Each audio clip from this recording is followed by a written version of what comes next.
Hey, how's everybody doing this afternoon? Or well, this morning too. If you're on the West Coast, it hasn't quite hit noon yet, but it's a Saturday. It's a brilliant day here in Florida. We're going to do a fun conversation and art sale with both Chuck Costas and the guest today, Mike Vosburg. So let me bring them both into the room today. Get the show on the road. How are you both gentlemen doing today? We're doing fine, Bill. But I just happen to notice you don't have any art on the walls behind you. I get. Kirker. I get a lot of grief for that, Mike. I do. I just moved here. Well, I can't say I just moved here. I bought a home. Okay. I did buy the house in December, and I did my last drive down with the U-Haul 2 weeks ago. But yeah, somebody sent me a box of picture hangers. The nails with the hooks already on them and stuff. So yeah, I'm getting a lot of grief. I just haven't had the chance to. The thing is, I think I want to paint.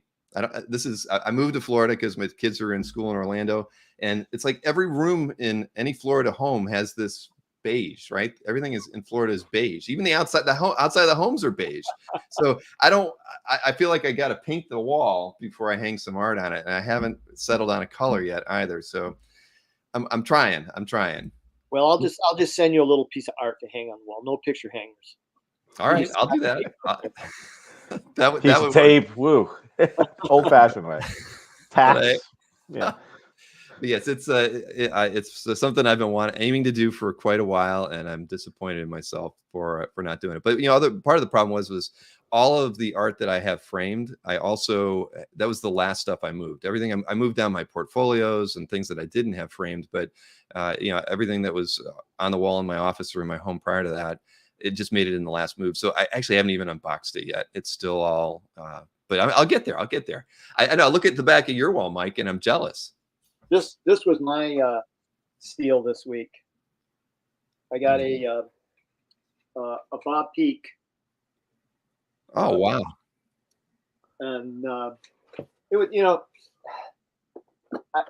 one of the ironies that I'm continually running into is that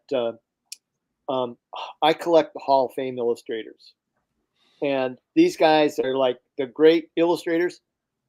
What you pay for their work is like minimal compared to what you pay for a comic book artist. It's I was talking to Walt Simonson about this the other night, thinking like, an average comic book artist, their work goes for more than the Hall of Fame illustrators.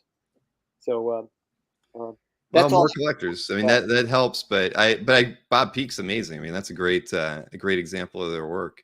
I've got other. I remember when we talked the first time. It's been over a year, hasn't it? I don't remember when we did our first show. It feels like it's been a while. I think it's been over a year. Yeah. But I remember you talking about you really liking the great examples from some of your favorite illustrators, Mike. I mean, can you refresh my memory on which illustrators are some of your most favorite? My favorite is Robert Fawcett, and if we had a view of the studio, you could see 2 or 3 of his pieces hanging up there. And Bob Peak, Bob McGinnis is the one that was like,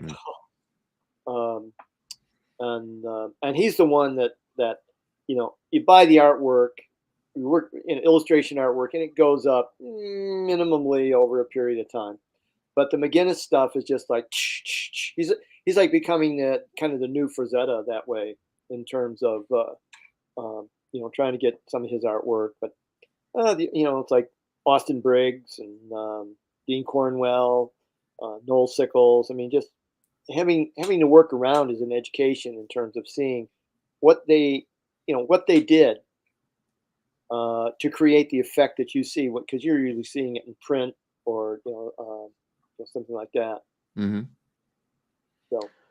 Yeah, Mike's studio is filled with artwork, as you can kind of see on the side of the wall. He's got like a very nice early Joe Kubert Brave and the Bold page, and a whole bunch of other people that inspire him, as you can kind of see. I've got maybe half a dozen.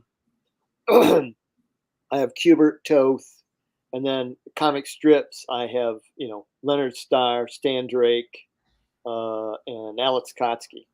But other than that, I don't think I have any other comic book, or comic strip work. Oh, got an Al Williamson on the other wall there too. I believe you got some Mike Vosburgs, but not necessarily his comic book work on. Oh, that hack! Yes, my wife insists I put him up.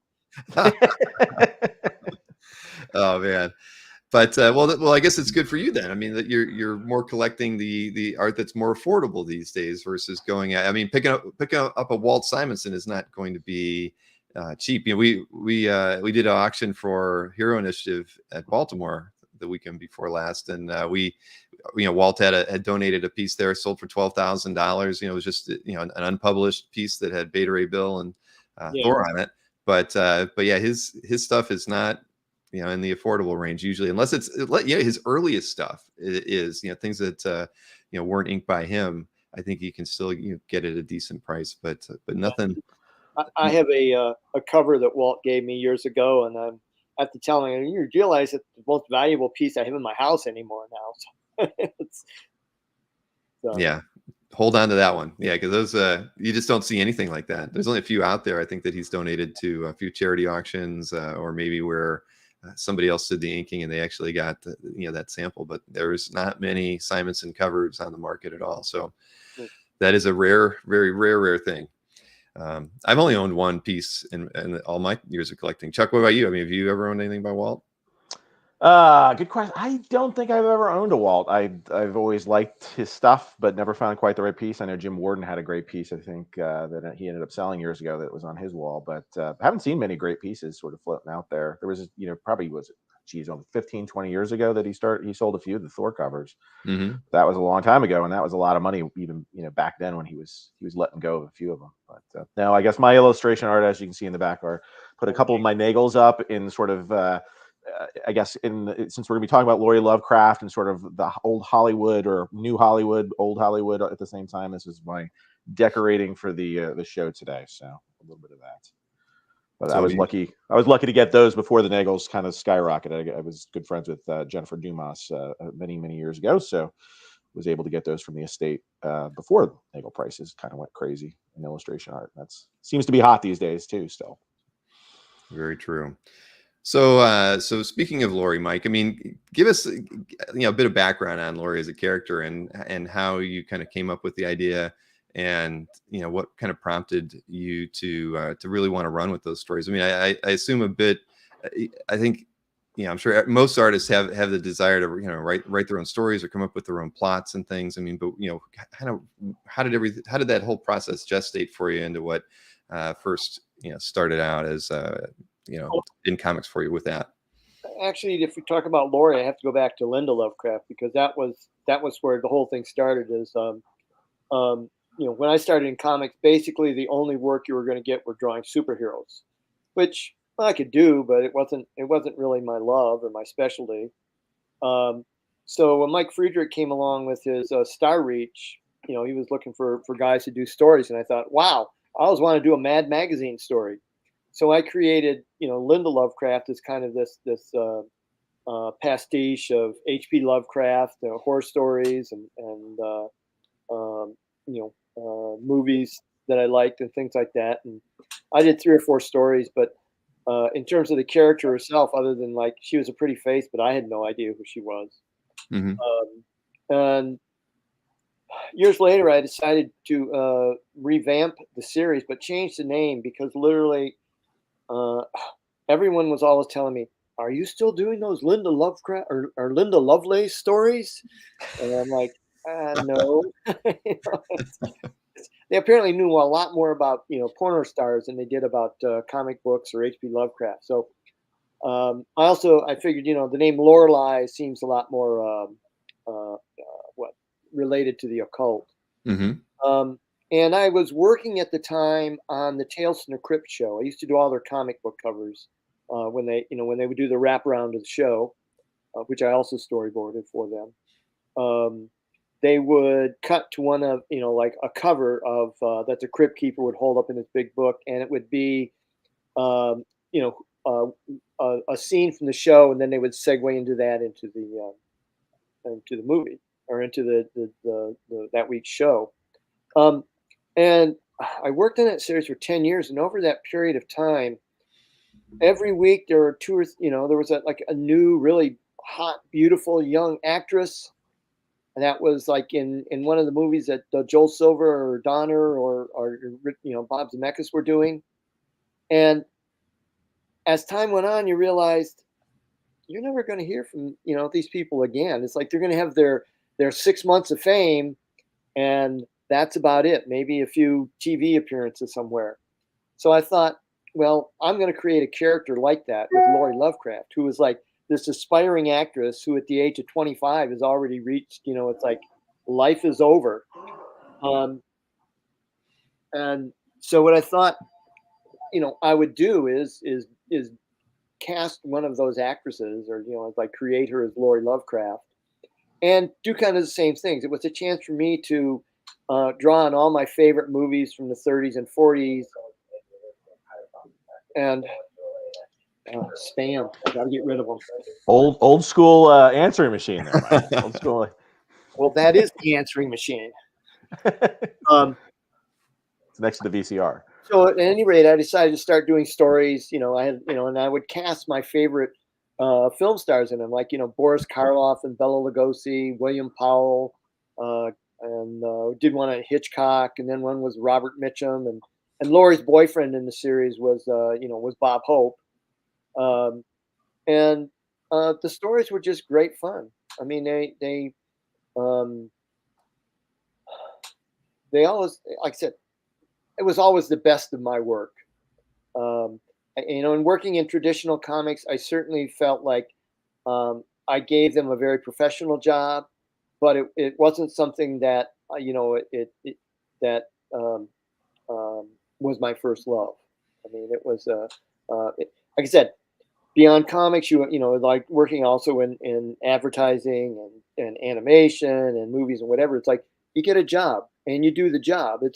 It's not like every job is oh, I'm so excited to be here. Some of them it's like I said, you do the work. But working, it was like for me doing the Lori stories, they were just like I had great fun. I always tried to do my best on them. Thank God I was working other jobs because they never made me any money. It was one of the things you learn about doing books is that you have to sell an awful lot of them before you're actually going to see a profit that pays for the work itself. A lot of times, the best you can hope for is to pay for the printing costs and supplies and whatever else. So actually, for me, one of the perks of even doing them now is just like I still have a piece of art to sell from them for whoever's interested in that. Mm-hmm. And Mike, the early Loris were printed by Caliber, is that correct? Right. Yeah, and then you moved around to a couple different publishers. What was sort of the history behind that? Well, we did, I think, 3 or 4 books through Lori, and then the rest of them we self-published.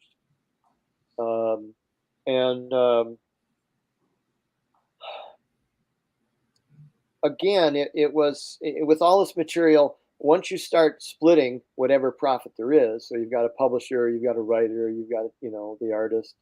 What you're getting for this stuff. Going, I better not quit my job at McDonald's. You're making more money doing things like that. But again, I was having good jobs at the time. I mean, working either in animation or film or whatever. So it wasn't like I was desperate to make cash in comics. And so it was like, I'm going to do what I want. I'm going to do what's fun.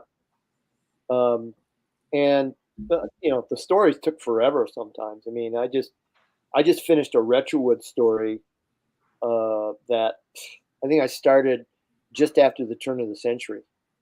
And you get the story idea, you do little thumbnails, and it goes in a drawer someplace. And then you might pull it out a year or two later and go, oh yeah, I think I'll finish this one up. So that was certainly the case with with some of the Lori projects I worked on. I mean, the last story that we did in the book here, the one called Magic. Pete and I think, wrote that thing. It had to be at least 10 years ago, and it was sitting in my drawer. And I thought, well, since I'm doing the Lori Omnibus, I'll finish that one up, and that'll be the new story we can put in this one. And again, it's like Errol Flynn, Basil Rathbone. It was they're all, like I said, they're characters that I like drawing those guys. what I do for my hobby is I do what I call the real art paintings, which are, you know, scenes from movies from the 30s, 40s, 50s, whenever.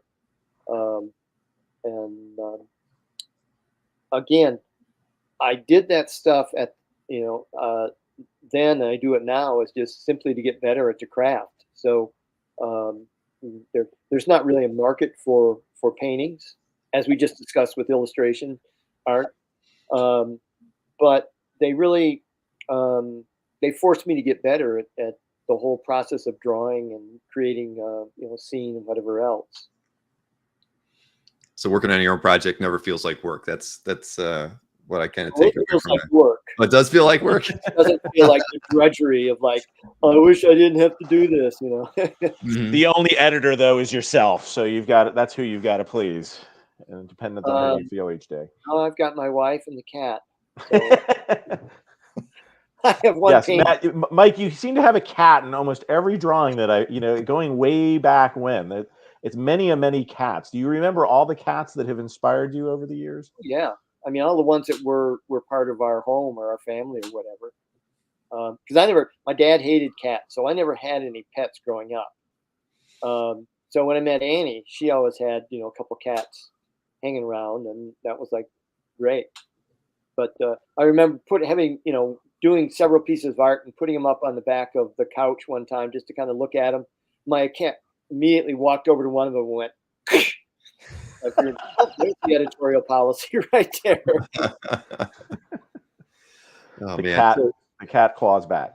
Yeah.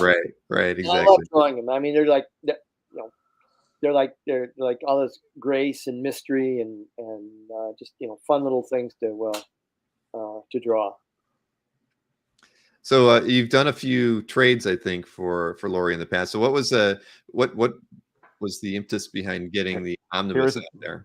Yeah, these are the past ones, right? Right. And then we got the new one. As my other agent reminded me a while back that it was Lori's 25th anniversary.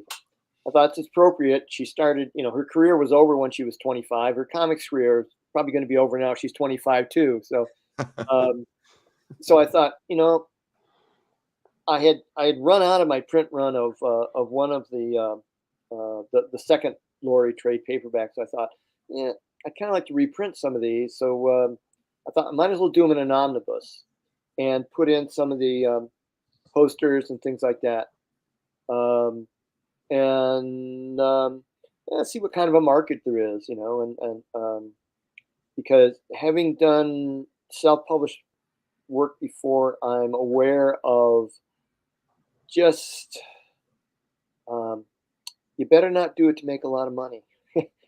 It's the books really are a vanity press in that respect, and the fans who have bought them over the years, I really appreciate. Good morning. My assistant Alex just walked in here. I really appreciate their support on this stuff because it's like they're getting a bit of a private showing of all this stuff. And but after being around 25 years, I've noticed she had enough of a cult following, and certainly were enough people aware of her.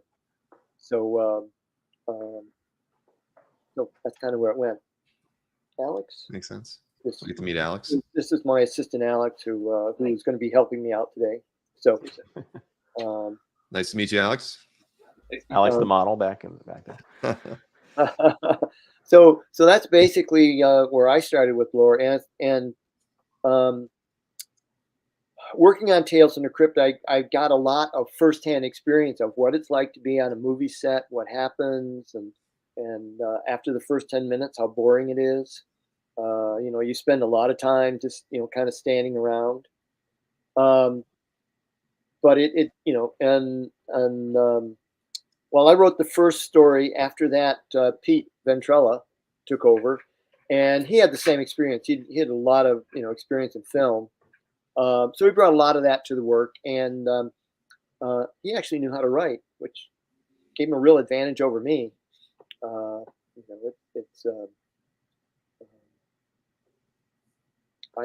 I started out wanting to be a writer, but once I started drawing, a few pictures in the stories, I realized, oh, these are a lot more fun. And that's like I said, when I look at the writing process now, I understand how to do it, but it's work. And the drawing, as we just talked about, it's work, but it's fun. Mm-hmm. The writing, I'm not sure I know how to make it any better when I do it. Whereas the art, I've worked at it long enough to yeah, I know what to do to make that better. I've been corresponding with one of my favorite authors, Lauren Estelman, and discovered that Lauren and I, we both are from Michigan. He grew up in Ypsilanti, but he wanted to be a comic book artist, and spent like 10 years in art school, and then just looked at it and went like, I'm never going to be able to do this stuff. I'd much rather be a writer. And it's like, oh, great.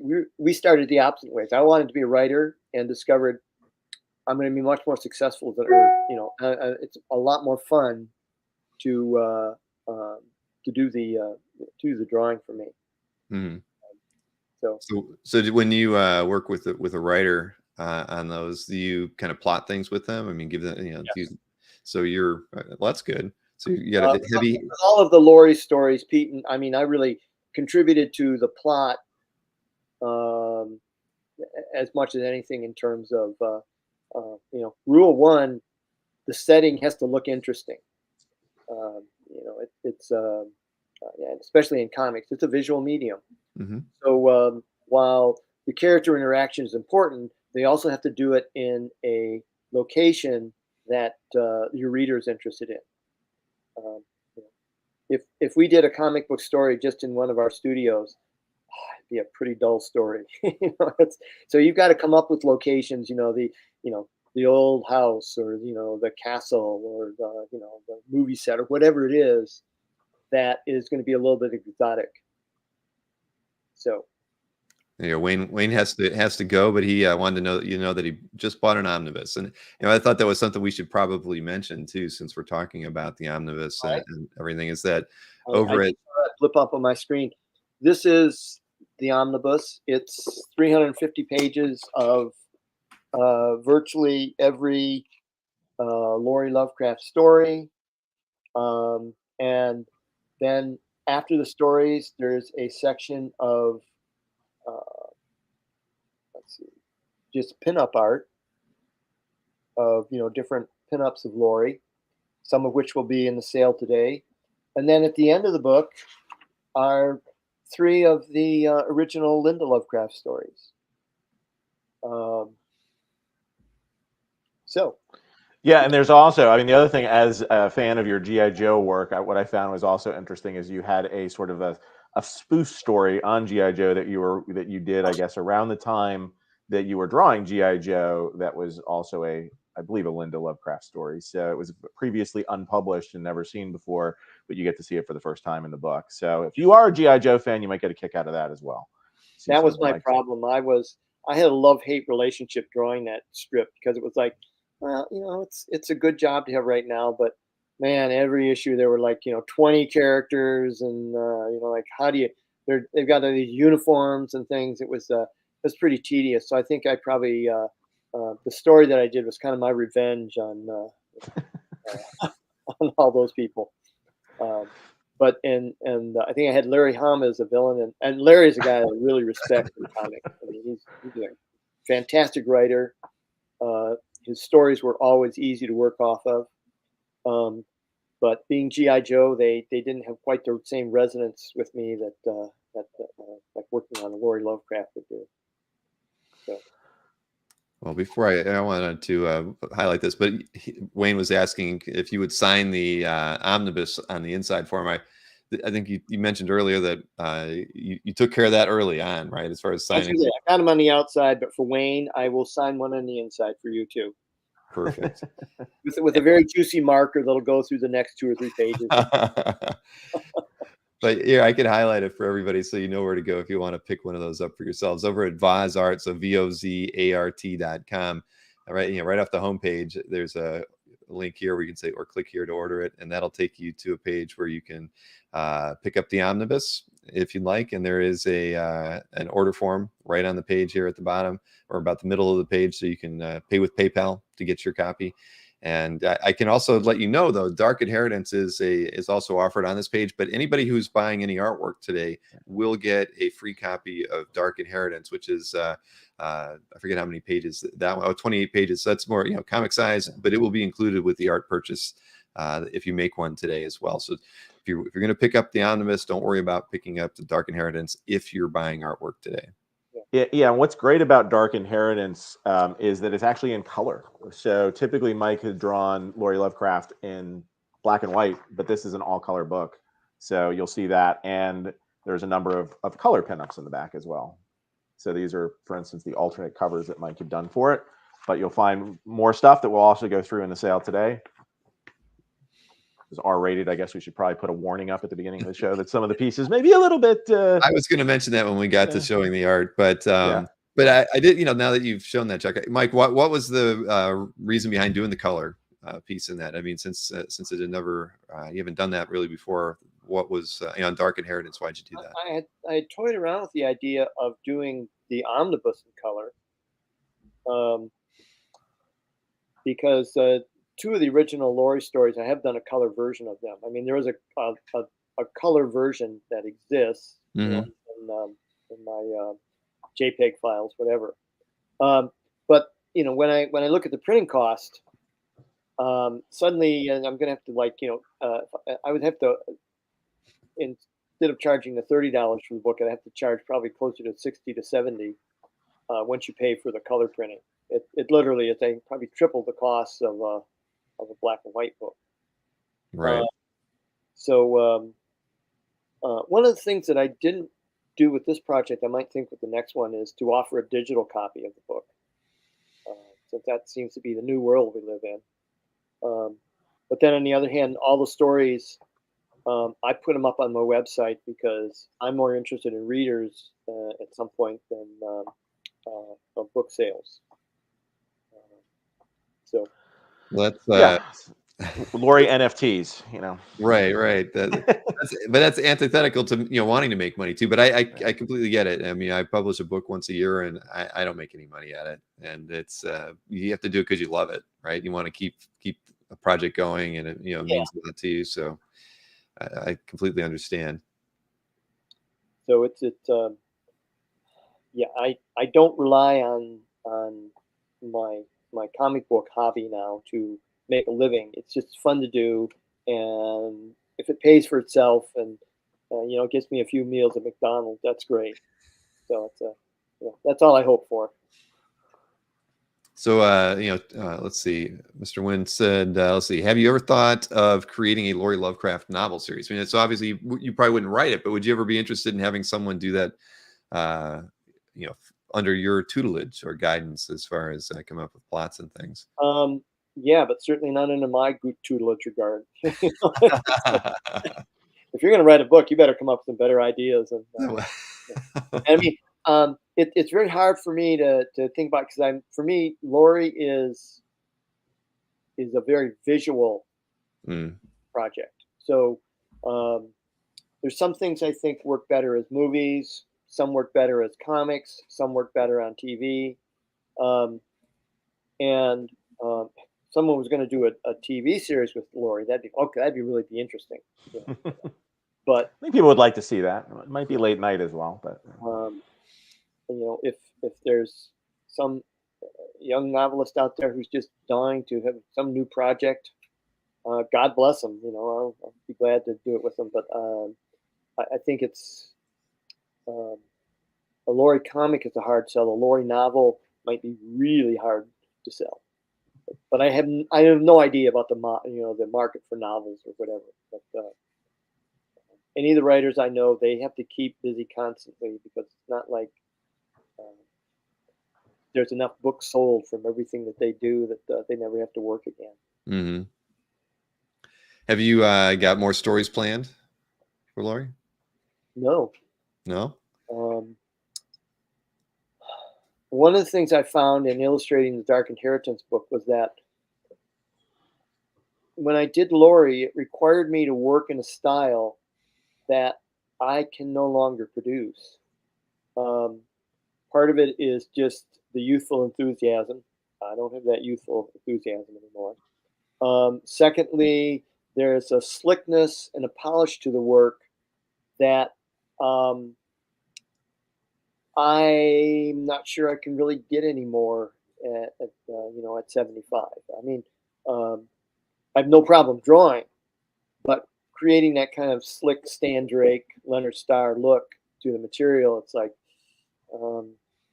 it's difficult. And more importantly, there's a certain amount of lust that goes into Lori, and it's not there when I'm doing comics anymore either. It's like I can do a pinup, but that same life and enthusiasm that is so important for comic book material.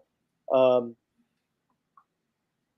not sure I can do that with the Lori Lovecraft character anymore. Mhm. I still will continue. I've got like a Voodoo Mansion series that I do that I can do in a little more relaxed style, and I'm looking forward to doing some of those in the next year or two. But and maybe a couple Mad Mummy stories. But both the Retrowood and the Lori Lovecraft, they're a job for a younger man. So when did you start noticing that you were kind of grown yourself out of working with Lori? Is the last few years, or maybe, I mean, because you've done a few other self-published projects and things. I mean, Yep. So was it just as you transitioned to doing, those other projects that's kind of what showed you I that you were think after ready to we move did on? the second graphic novel, Hmm.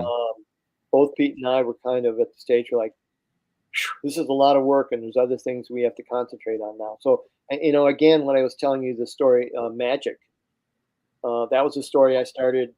Pete and I think, started 15 years ago, whenever. And I basically, finished inking it and putting tones and lettering and on it for this book. But the Dark Inheritance is the only completely new stuff that I've been working on. And it was hard work. Well, there's a definite commitment to doing that when you set yourself to do it. I mean, like you said, there's a lot of expenses that come into it, and then the time commitment too, wrapped around all the other work that you're doing. So, And like I said, and everything is like, to everything there is a season. And when you're working in comics, it's like working in professional sports in a way. It's like your shelf life is going to be a little bit shorter. There's a few guys that have done this forever, and I admire. But it's difficult to, like I said, to bring that emotional quality to the work mhm. and continue it. So outside of Walt, who's a regular comic pro that you're in touch with still? I mean, back to your time working at the different publishers. I might talk to Milgram once in a while. I mean, Oh, cool. Jakin and I might exchange a brief email back and forth. But You used to go to Bill Stout's drawing classes, right? oh well, Bill's a friend. I see him every week. He's an But artist.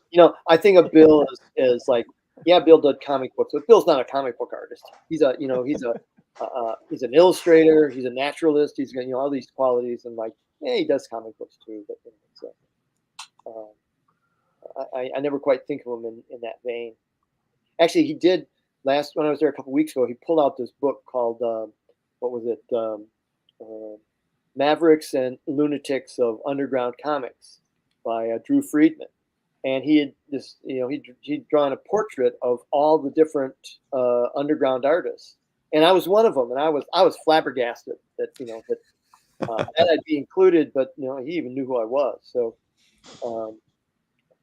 that was fun to see. What was the title of that book? It's called Mavericks and Lunatics of Underground Comics. I'm gonna look that one up. Yep. The drawings that he did are just, the portraits are amazing. So who knew I looked that good? Let's see. Eldon has a question. Since there are no new Mad Mummy and Voodoo Mansion stories planned, will there be an omnibus published for those series as well? Eldon, you heard me wrong. I still have Mad Mummy and Voodoo stories that are planned. Whether they'll get finished, I don't know. But there will eventually be an omnibus of sorts of those too. So the reality on doing the omnibus is you have to understand that the market is limited. And with Lori, she had a fairly, like I said, large following. It's like I'm not sure with Retrowood or Mad Mummy if I have enough of an audience that's going, I can do much more than a very limited, vanity press run of any of that. Well, it's difficult. I mean, or maybe there's print on demand options or those sorts of things, or like you said, digital downloads. There are a lot of people that opt for that, especially overseas these days when they don't want to pay the shipping rates. That's what I thought of immediately with the with doing a digital copy is, I'll give you a copy, you can get it printed yourself, and it can be a lot cheaper than paying the shipping cost. I think the cost of sending the book priority mail was like about $10. To send it to Canada was about 20 to 25. To Europe went from like $30 to $70.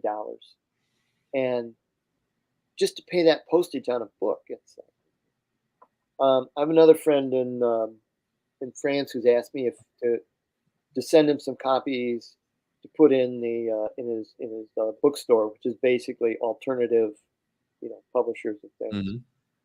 And and we're trying to figure out a way, like, all right, what's the most the reasonable way we can send this stuff. So I think you need to take a trip to France, Mike, and just carry them along with you. That might be the cheapest way these days. That might be the cheapest way. You're absolutely well, I just get my private jet out there and head off. But you could work something out. I mean, if he's got his own bookstore, you could work out a signing, and it's a business expense. Maybe they'll cover it for you. At least cover a hotel. Could be worth it. The last long flight I took was to Baltimore, and a great time at the convention there. But then, like, coming home, I was 3 seats across, and the two seatmates that I had, both of them weighed over 250 pounds and they were big men. And when the second guy sat down, he couldn't put the armrest down because his leg was so big. So I spent the last, that entire flight sitting on about 2/3 of the seat, and my head out in the aisle like this. And the toilet was right behind me, so everybody come by would bang me in the head, and I'm just like, oh, this is madness. And then halfway through the flight, someone had brought on a service dog who did a good job for the first 2.5 hours, but then everything let go. And everyone in that whole bank of seats was like moving up and standing in the aisle to get away from the stench. And the stewardesses were like, not our job. We're not cleaning it up. So you're ruling flights out of your you're not traveling anywhere anytime soon. I was gonna say, I decided I would take a trip to Phoenix because that's really close. Well, coming home, I had not one but 3 flights canceled underneath me, and wound up spending the night in the airport, where you couldn't sleep because every 10 minutes there's one of their messages that comes blaring out. And the seats were very uncomfortable, so I'm like, if I can get there by car, I'll go. But airplanes, especially with COVID and my own situation, it's like I don't want to really risk that.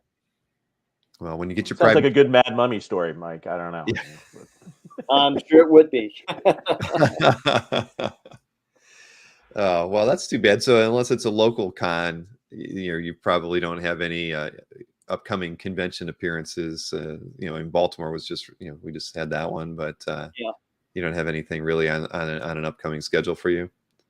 No, I mean, God, the conventions were fun, but they're another one that's very difficult for me too, because I have to wear a mask the whole time I was there, and what gloves or whatever else, I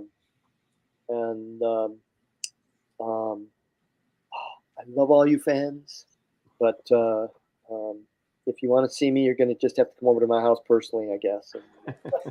or participate in one of these sessions, because I think that's the great thing about doing these, Bill. And I know we did some for other artists as well that may not be going to conventions quite as often as they used to, or can't go anymore. So that's why we were happy to do this, because it's a great way of reaching everybody, but not necessarily going out to a big con. And although I'm sure Mike would have loved to go to Baltimore and see everybody like you got a chance to do. I would have loved to have brought Baltimore here.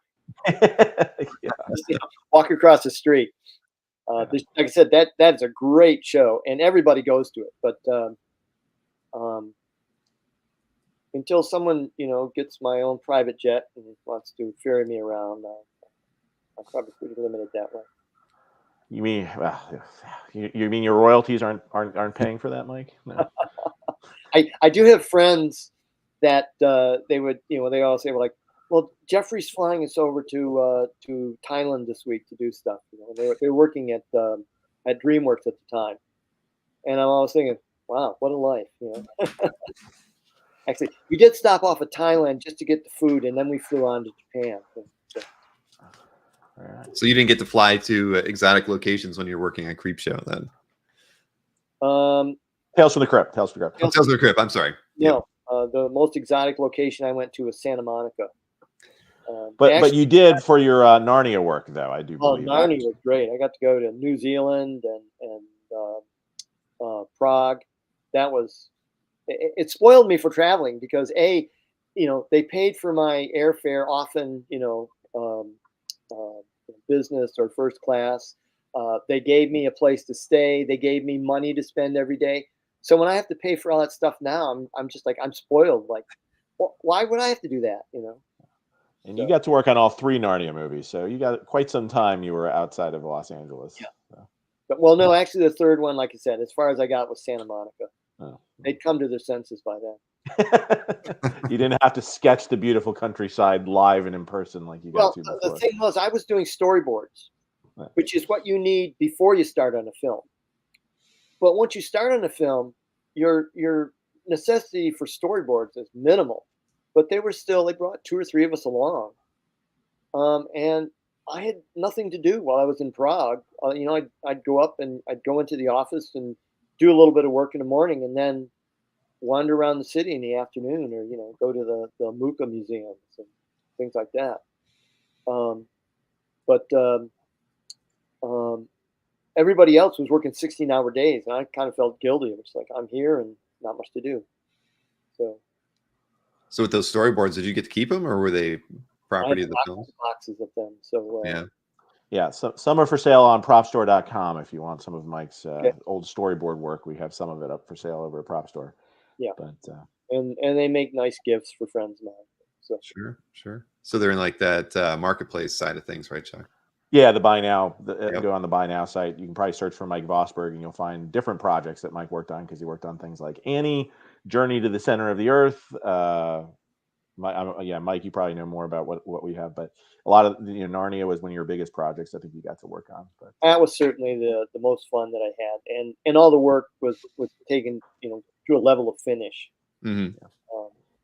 So it was that was great. Those were great movies to work on. Awesome. Hey, well, in the chat, I did put a link over to the Voz Art site, and for those interested in picking up the Omnibus, and I'll make sure we have it in the show description as well. But so would you like to kind of start the art sale portion of the show? Or, I mean, I think it might be a good time to do that. We could talk a little bit about how we're going to do it. As many of you know that when we've got Chuck on here, we handle all the art sales, not as a claim in the chat, but via via email. And so I can go ahead and highlight the email address you're going to be using today. Yeah, so send me an email. You can just send it to me directly there, and include in the title which lot you're interested in. We'll go obviously 1 through 32 here.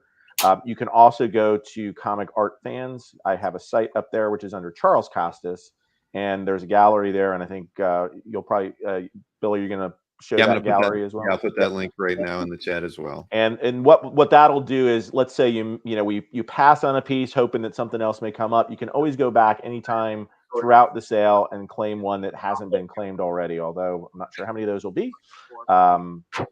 The other great thing about this is, and just to be upfront with everybody, everything's going to be priced. The most that we're going to price anything today is $1,000. So hopefully that's in most people's budgets to be able to afford something. And I think Mike wanted to make sure that we offered a wide variety of pieces at different price points so that everybody could walk away with a prized Lori piece. But yeah, we'll go one by one. Send me an email. That way I'll have your information afterwards, and I will try as my best. This is where I will probably tune out more than Mike and Bill, and they'll continue the conversation. But I'll keep track of who's first, and I'll let you know if you got it. And then if you didn't get it, I'll also try to send you an email back to say you didn't get it.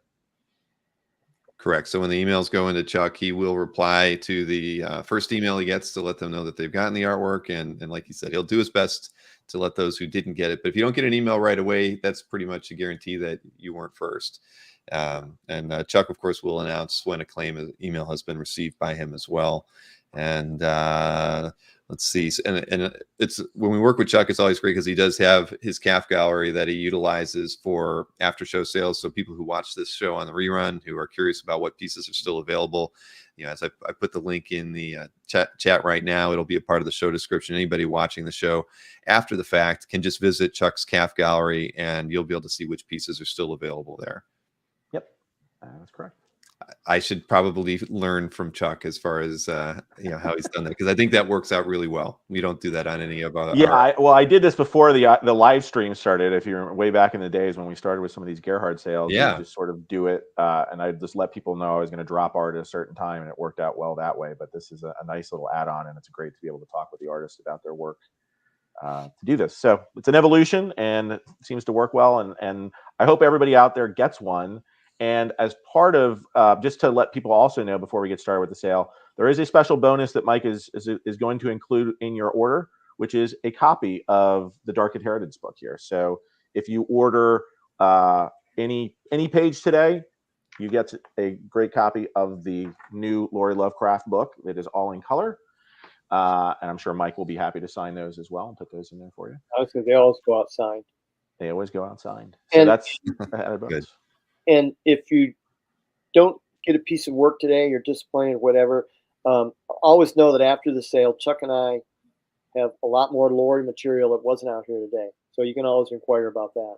That's true. Yeah, but to be fair, like a lot of the things that you're going to see here, I was very excited. We sort of went through Mike's collection of artwork and tried to pick the very best examples that I thought fans out there would want. So hopefully within the 32, you find something that you like, because these are, almost every one of them got me really excited to be able to offer to fans. So hopefully you guys will be as excited as well.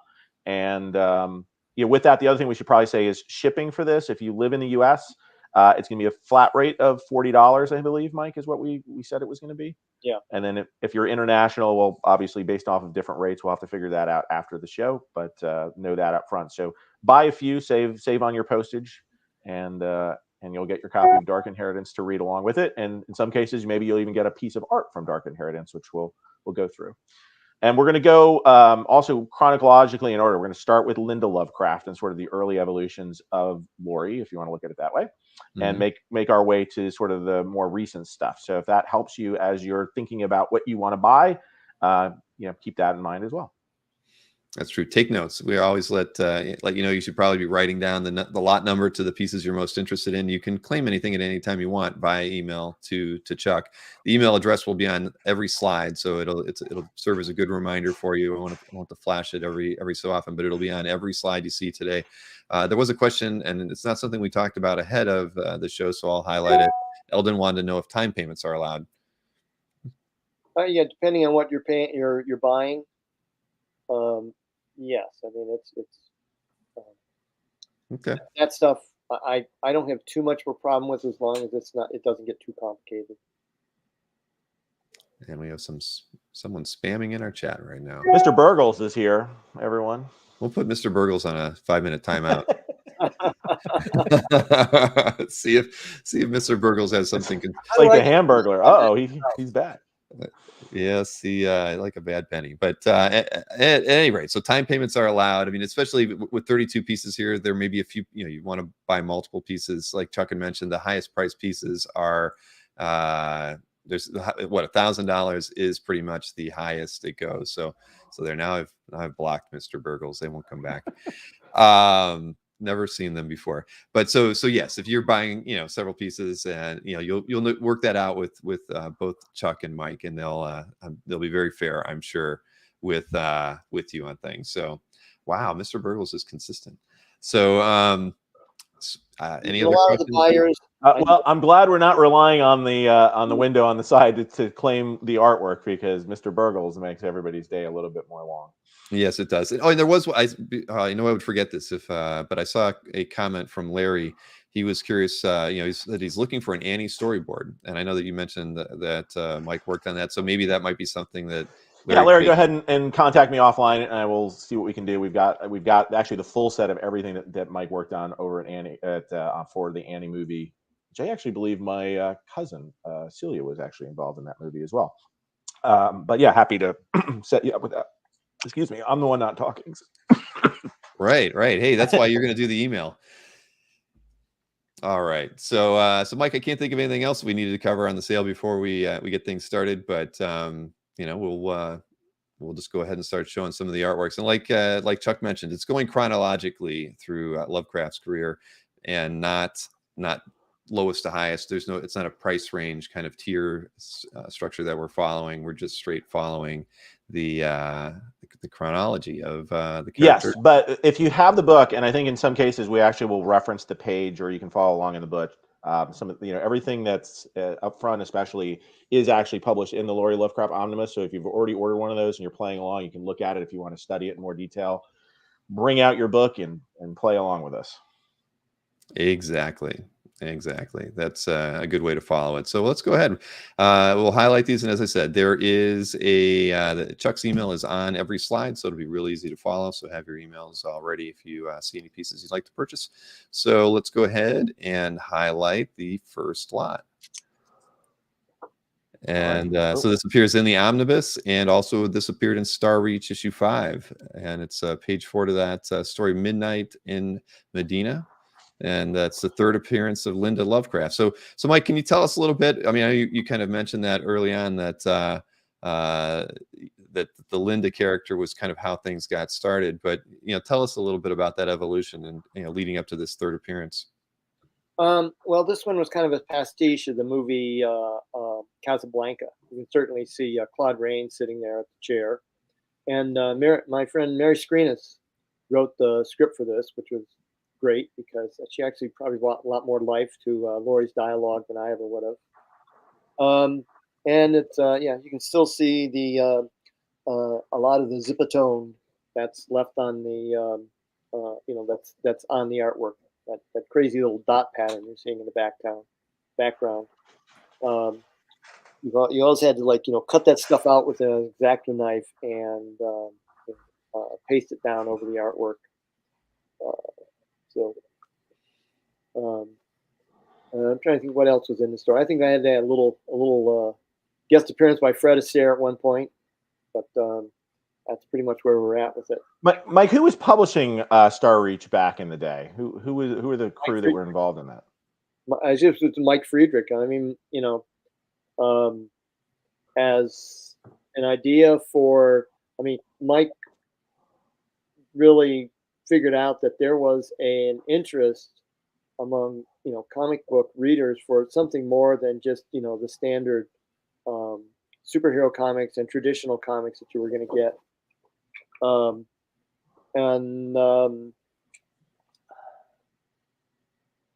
Like I said, you look at the lineup for those first books, and it's Chaykin, Simonson, myself, Starlin. There were everybody. P. Craig Russell. There was a lot of talent working on those books, and there was a big enough market where I think they were fairly successful. And certainly what Mike did transferred over into other comics or whatever, because as like myself, I started out, my first stories were done in Underground Comics, but Underground Comics were basically either pornography or very kind of radical political statements. And there were some very fun stuff in between. But it's like I didn't really fit into either of those categories for what I wanted to do with comics. So I guess what Mike called the Star Reach was ground level. It certainly appealed to me a lot more. It was designed more for traditional comic book readers, I think, than whatever. Mhm. There's Yeah, they were pretty much like normal. That size is, I guess, around sort of standard modern day comic art size, correct, Mike? right. But yeah, but it's got that old Zipatone feel that you've got, and a little bit of aging to it, which I always think adds a little bit of a charm, the brownness to it. But Yeah, and like done in probably marker on the back, you can see where that goes through on the back of the page. So yes, as you said, early appearance, third appearance of Linda Lovecraft back in the day. And what I always like about it is the Moroccan, given that my wife is Moroccan and we occasionally go to Morocco, I like the sort of the Casablanca feel to this particular story that you had there. Well, that was the other thing that Mary added, because she had actually visited Morocco and knew a bit about the location. I could kind of Me, tell. it was always just an exotic place I'd never been to. Except in Casablanca. Yeah. And as you can see, Mike has the artwork, so the art will be shipping from Mike's location as well. Just I know we do those differently in a lot of the shows that we have, but Mike's got the art in hand. Yeah, so feel free to also go to the Comic Art Fan site too. You can blow up the image and sort of see it full size if you want to study a little bit more. I'm releasing those as Bill releases them on the screen there. So correct. Yeah, I did think we forgot to mention that you launch them as I do. So we'll go ahead and show the second lot too. This is was also in the Omnibus course, and it's from Star Reach 5, same story, and just continuing that same. You got the Zipatone in here, and the same stylistic approach to it, but really nicely done page. Yeah, I like the background wall on that. You got some interesting textures to it, and you've got the mummy-ish thing, but I think a great pose of Linda at the bottom there that sort of makes the whole page. You got that one with you, Mike? Yes, I just found it here. Yeah, this page here. Yeah, I'm going to switch over to you and show the page off that way. So yeah, a little bit of Zipatone is always fun. A lot of modern artists have gotten into using Zipatone as well, but back in the day, it was used to great effect. I think especially in a lot of stuff that was printed black and white. I think it just added a whole different texture and feel to the artwork. Yeah, I think the ones I always associate. Tom Palmer always did a lot of Zipatone. He actually had sort of the reverse Zipatone on Neil Adams. And then you also had John Beatty sort of on Mike Zack back on the Captain America series. All that stuff was Zipatone to hell, if you want to look at it that way. But and again, it sort of got this nice, very 70s, 80s look to it by adding that Zipatone to it that you just don't see in later books. Very true. And here I like it too, is because he didn't rely on the Zipatone for all the effects. It's that, like I said, that last panel and sort of drawing the wall in the background. Mike creates his own effect. That's really nice there too. But I think you got this one I liked because you get a great Linda pose down there as well. You got sort of a great Moroccan feel of a Moroccan Casbah kind of thing going on, and then you've got a typical Linda pose if you want to look at it that way. The other thing about these, working with Zipatone is at the time, that's basically how you got any kind of pattern into your work. You couldn't put pencil on the page; it wouldn't reproduce. It would just now with Photoshop and with the high def, you can work entirely differently. I mean, it's I'm sure a lot of artists just pencil the work and then put it on a dark filter, and that serves as inking. You can create any kind of you can create your own Zipatone in Photoshop and start to put it on however you use it. That's pretty common these days too. Yep. I still draw traditionally, but I mean once I get the black and white drawing done, I'm always scanning it in to Photoshop to color, letter, whatever, which has made my life infinitely easier with what I need to do with it. All right, let's go ahead and show lot 3. We've got a few more pages from this as well. This is was in Star Reach, same storyline, page 8. Again, the third appearance of Linda Lovecraft. It's priced at $800, like the first 2 pages were as well. And just again, very indicative of the style that you've talked about already, and again, heavy use of zipatone here. Giving it some texture. I love those 5 panels in a row down there, second to last on the page. I just, as far as the storytelling goes, it's a whole lot of fun. And I've seen that in other pages that you've done where you kind of give reactions in a similar way. I like the storytelling aspect of that. Yeah, and the fact that Mike's had these pages so many years. I mean, think about it. He's had these in his collection since the 1970s, and it's an early Linda Lovecraft story here. The first time that you're going to be able to get these. So cool that they're also fresh to market, that people haven't seen them before. Yep, and you've got that one in hand too, I see. Yeah, there's another. It's like I said, they're all the standard comic book size we're working on, 10 by 15. Mm-hmm. As far as, like you mentioned, the storytelling. One of the things with me was I was always much more influenced for storytelling by movies than by comics a lot of times. So that was kind of what I was trying to work through when I was doing the storytelling on these. Was I approached them as a film, set up here's your scene and move the characters around, as opposed to just drawing them as like a pinup panel for comics or whatever. Mm-hmm. Well, that makes sense. It comes through in the art, that's for sure. So let's kind of keep this rolling to the 4th lot. Again, it originally appeared in Star Reach issue 4. Yes. Storyline on this one. Well, one thing I'll point out on this one is that this is actually the one story from Star Reach that did not make it into the omnibus. And Mike, maybe you can give a little bit of a background on why not. All right. This story was called "The White Slavers of Scrofula," and at the time we thought it was funny because we were making our comments about race, and they weren't intended to be offensive. They were more just like kind of how silly it is that we look at these things. But as I look at it now, we have a much more sensitive society to those issues, and what was kind of amusing then, it just would not be funny to most people now. So like I said, so for that reason, I decided not to put this story into the into the omnibus collection. What I do notice about these pages that the other ones were done on about a thin 2-ply board. These are done on a 3-ply, so they're like a thicker piece of paper. You're not getting the bleed through and whatever else you run into. Yeah, and this is technically the second appearance of Linda Lovecraft, as opposed to the other one, which is the third appearance. So this is actually earlier.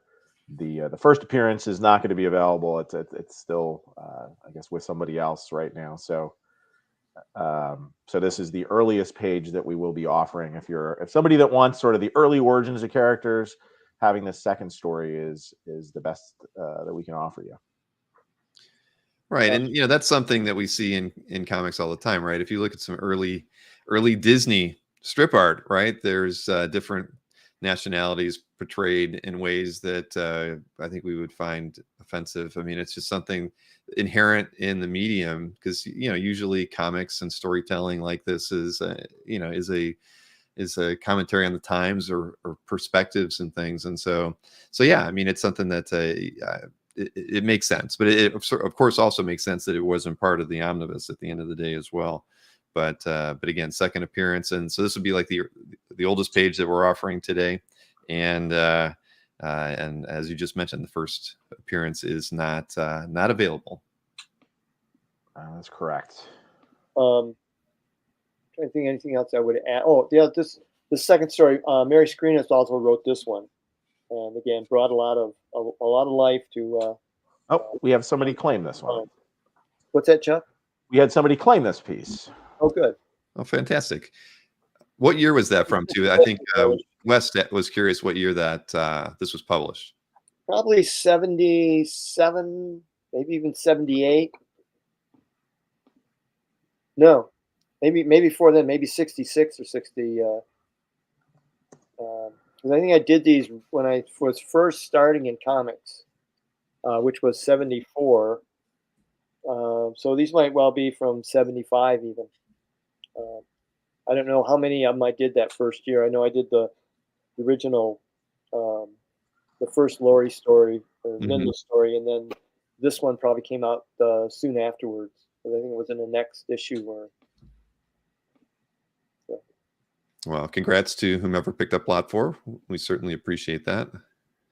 And now let's go ahead and move on to lot 5 from the same story.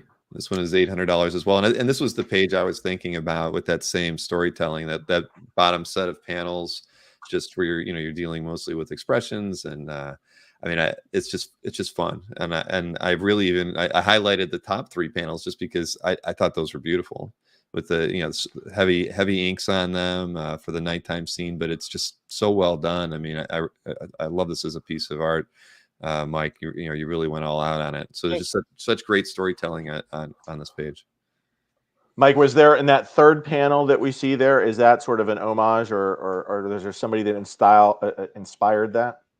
I can't think even who the model I might have used to do that, other than that she was the counterpoint to Lori, of kind of the sweet looking blonde, and she was she was what, Modesty Blaze, Emma Peel, the hard as nails action hero woman. But as I said, and as you're looking at this page, I even apologize now for what we were doing was trying to show. This is claimed as well. One of the black characters was like Sammy Davis Jr. The other character was basically what you would do as a racial stereotype, and it was, that's what we were working with in the story. Whether it was funny then, I don't know. Like I said, I look at it now and I'm going, no way am I putting this in a book. I mean, I just whether it's done as humor or not, it's not funny to people today. And Brian Peck has done the research. He's said Star Reach 4 was in April 76. All right, which means that I probably did it in at the end of 1975 to make that deadline. Well, that's again, congrats to the winner of both those pages. I thought those would be of interest to many collectors. So thank you on both of those purchases. Turn that one off. Yeah, nice claim, says Mr. Easy Go Lucky. I agree. All right, well, we'll keep this thing rolling. We're moving into a little bit different territory here on some of the next pieces. So lot number 6 is next.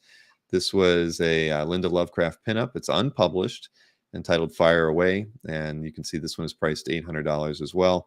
And you see Chuck's email address on the page, comicconnection@hotmail.com, if you're interested in this. You said it right. That's how at least I always intended it. But anytime I ever spell it out, people are like, comic on X.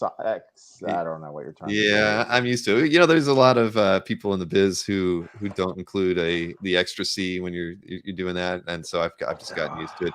But on these, the one thing that I didn't think about was we didn't write sizes on all things. So is this on 11 by 17? No. These are comic book size pinups. Okay. And I think these were actually done probably in the early 80s. I think I was planning on doing a Lori calendar or something like that. And so I was going to do a series of 12 images. But I probably got sidetracked with my real job and never got much farther on these. But I don't know, I probably did maybe as much as 7 or 8 of them, and they were all, what would you call them? Mock Linda Lovecraft movie posters of some of the cheesy movies she would have been in. So that was the concept of all these, and as you can see at this time too, I was really influenced by Eisner. I loved what he did in the spirit. That kind of just the fun attitude of you didn't have to take anything too seriously. And I think the comic book stories I was working at the time, everyone took very seriously. You know, I had a hard time doing that, I think. So it's a period piece. These I know that some of the I think a few of the pinups might be more current, but this one in particular was back in the day. The Linda Lovecraft ones were done back, you know, like as early as like the early '80s. I mean, I can tell just by the drawing style that I'm looking at that you know, these were done about the same time as the stories, but maybe a year or two afterwards. Okay. All right. Well, I think I like somebody pointed out it's the Mauser, which the Mauser was the same gun that was used to make the Han Solo's blaster in the famous Star Wars movies. That is true. And Simonson and Chaikin and all of us, we just thought that was the coolest looking gun in the world. We wanted to draw it in any story we did. Although when Chaikin drew that very first Star Wars poster in Star Wars 1, he didn't seem to know what the Mauser looked like, or at least Han Solo's gun, because I think it was drawn like some sci-fi blaster. But they didn't even know what they were drawing when they were drawing that adaptation. So you can't blame Howard for that. Years ago, I put together a model, one of those models of the broom handle Mauser. So I'd actually had one to work with. And it was great because, you know, you could pull the trigger and the bullets would eject and, you know, whatever. Was that your gun of choice to draw in G.I. Joe? I don't even know, looking back. No, you would never use the Mauser in G.I. Joe. That was old equipment. You know, when I worked on G.I. Joe, I was living in Battle Creek, and I'm sure everyone thought I was some kind of a, you know, working for the CIA or whatever, because I'd go to the library every day and I'd be asked for, like, you know, I need the latest copy of Jane's that has all the greatest, you know, the new weapons in it that are being used, and you know, I was looking at stuff like that. Zach would tell me he used to get like all those muscle magazines that would come out, like Guns, you know, all the magazines that would come out every month that had all the latest models and stuff, so that he could draw that on the G.I. Joe covers as well. Or I was always looking for, like, you know, do you have anything on Russian tanks, you know, and equipment like that. It was the perk on that job was like any new toy that came out or any new action figure was sent to your house. And I had some very happy, you know, nephew and other folks who would like inherit these things eventually. Oh, that is a good perk. Maybe not as good as traveling for Narnia, but still just equally cool. All right, let's take a look at the next lot. So I assume this one was also done in that same time period. This is another pinup. This was unpublished as well. After or before, I'm not really certain. But again, I was trying to come up with like some you know, some silly movies that Lori would have been, or Linda would have been in, and they were fun to do. You know, mock movie posters of. And Mike, who was the cat that you were drawing back then? This is the earliest that I remember seeing sort of a cat in one of your drawings. You know, the cats really started with the Linda Lovecraft drawing. So she had a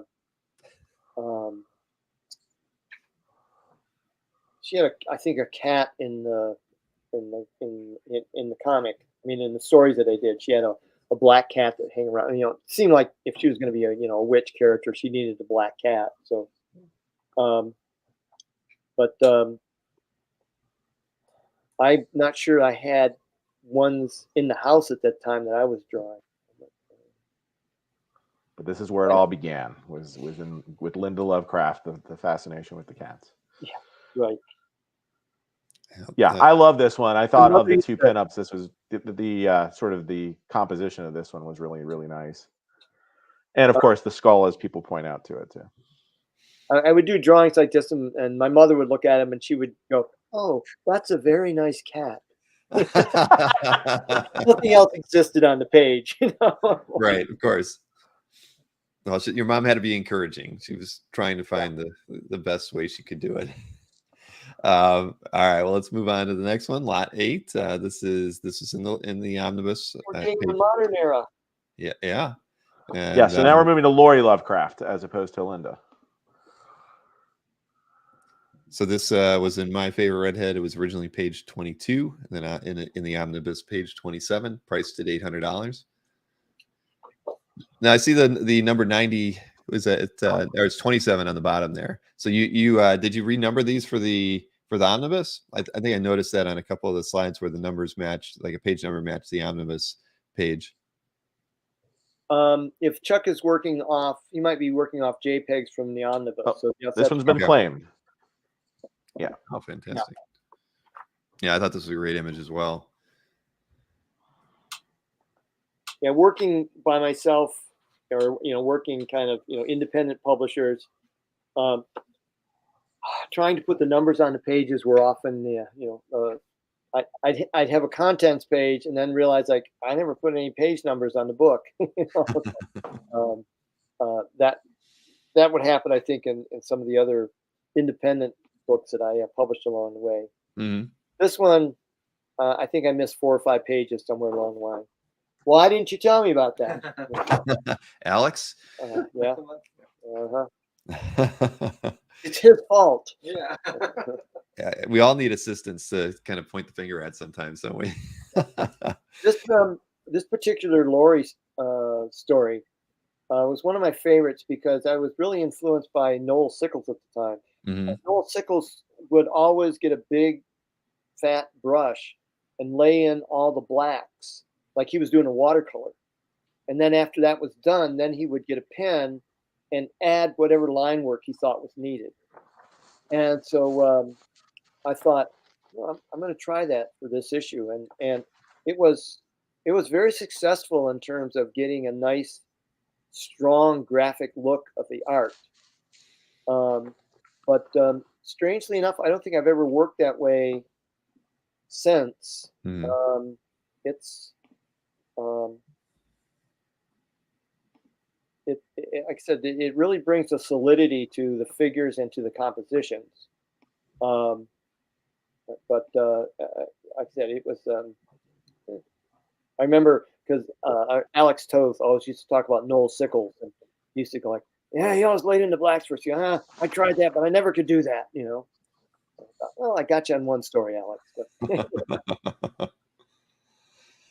Well, it's interesting you were experimenting, on something that was in production versus just kind of doing some trial and error things on the side. So that's cool. That's it probably gave the art definitely a unique flair that you're not going to see in any other stories from that time period or other. And, if you look at the background, definitely everything from the background there were from photos that I took while I was on the set at Tales from the Crypt. Lighting equipment and stuff that you would just find the carts with all the makeup on it. Things like that.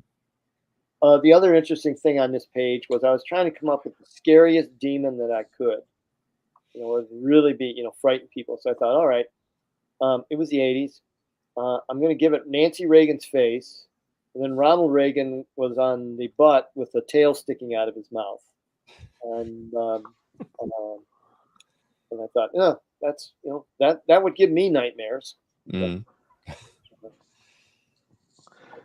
So Peter, before we move on to the next one, Peter just had a question about, why did you stop working that way? So it was more of an experiment. You just wanted to see whether or not you could kind of pull off that approach to inking it. It required a concentration and a discipline that is difficult to do. When I did storyboards, I used to work that way a lot. Because you just get your Sharpie and you lay in the blacks, and you didn't have to worry as much about the line work. But on comic books, the line work was important. But it was an economy of work. But as you the simpler you work, the more difficult it is often. It's real easy to add in lines that you think, oh, this will make this look a little sharper. This will work. But if you're going like, okay, I'm not going to get a line in there smaller than what I get with my number 3 brush, then it's like I said, it's a more difficult task. Yeah, makes sense. It worked, but it's every time you work on a job, you hopefully you're trying something a little new. Sometimes it works, sometimes it doesn't. But you got to keep things fresh for yourself. You don't always be doing that's this. true. All right, let's take a Bill, look. Before you reveal this next, well, I guess I just wanted to say for that next one, you can go to it now. I believe the tones on this are actually added after the fact. I think Mike can show the original art on this one, but I believe these are toned after the fact for printing. So yeah, just want people to know that. yeah. In other words, I did a black and white drawing. I put it into Photoshop, and then in Photoshop I added the the black or the gray tones on it. So why don't we? Yeah, let's take a look at the original, and then we can go back and look at that. You're right. That's kind of what I was thinking too when I saw those. So so any of the like the midtones on her on her flesh, I guess. Yeah.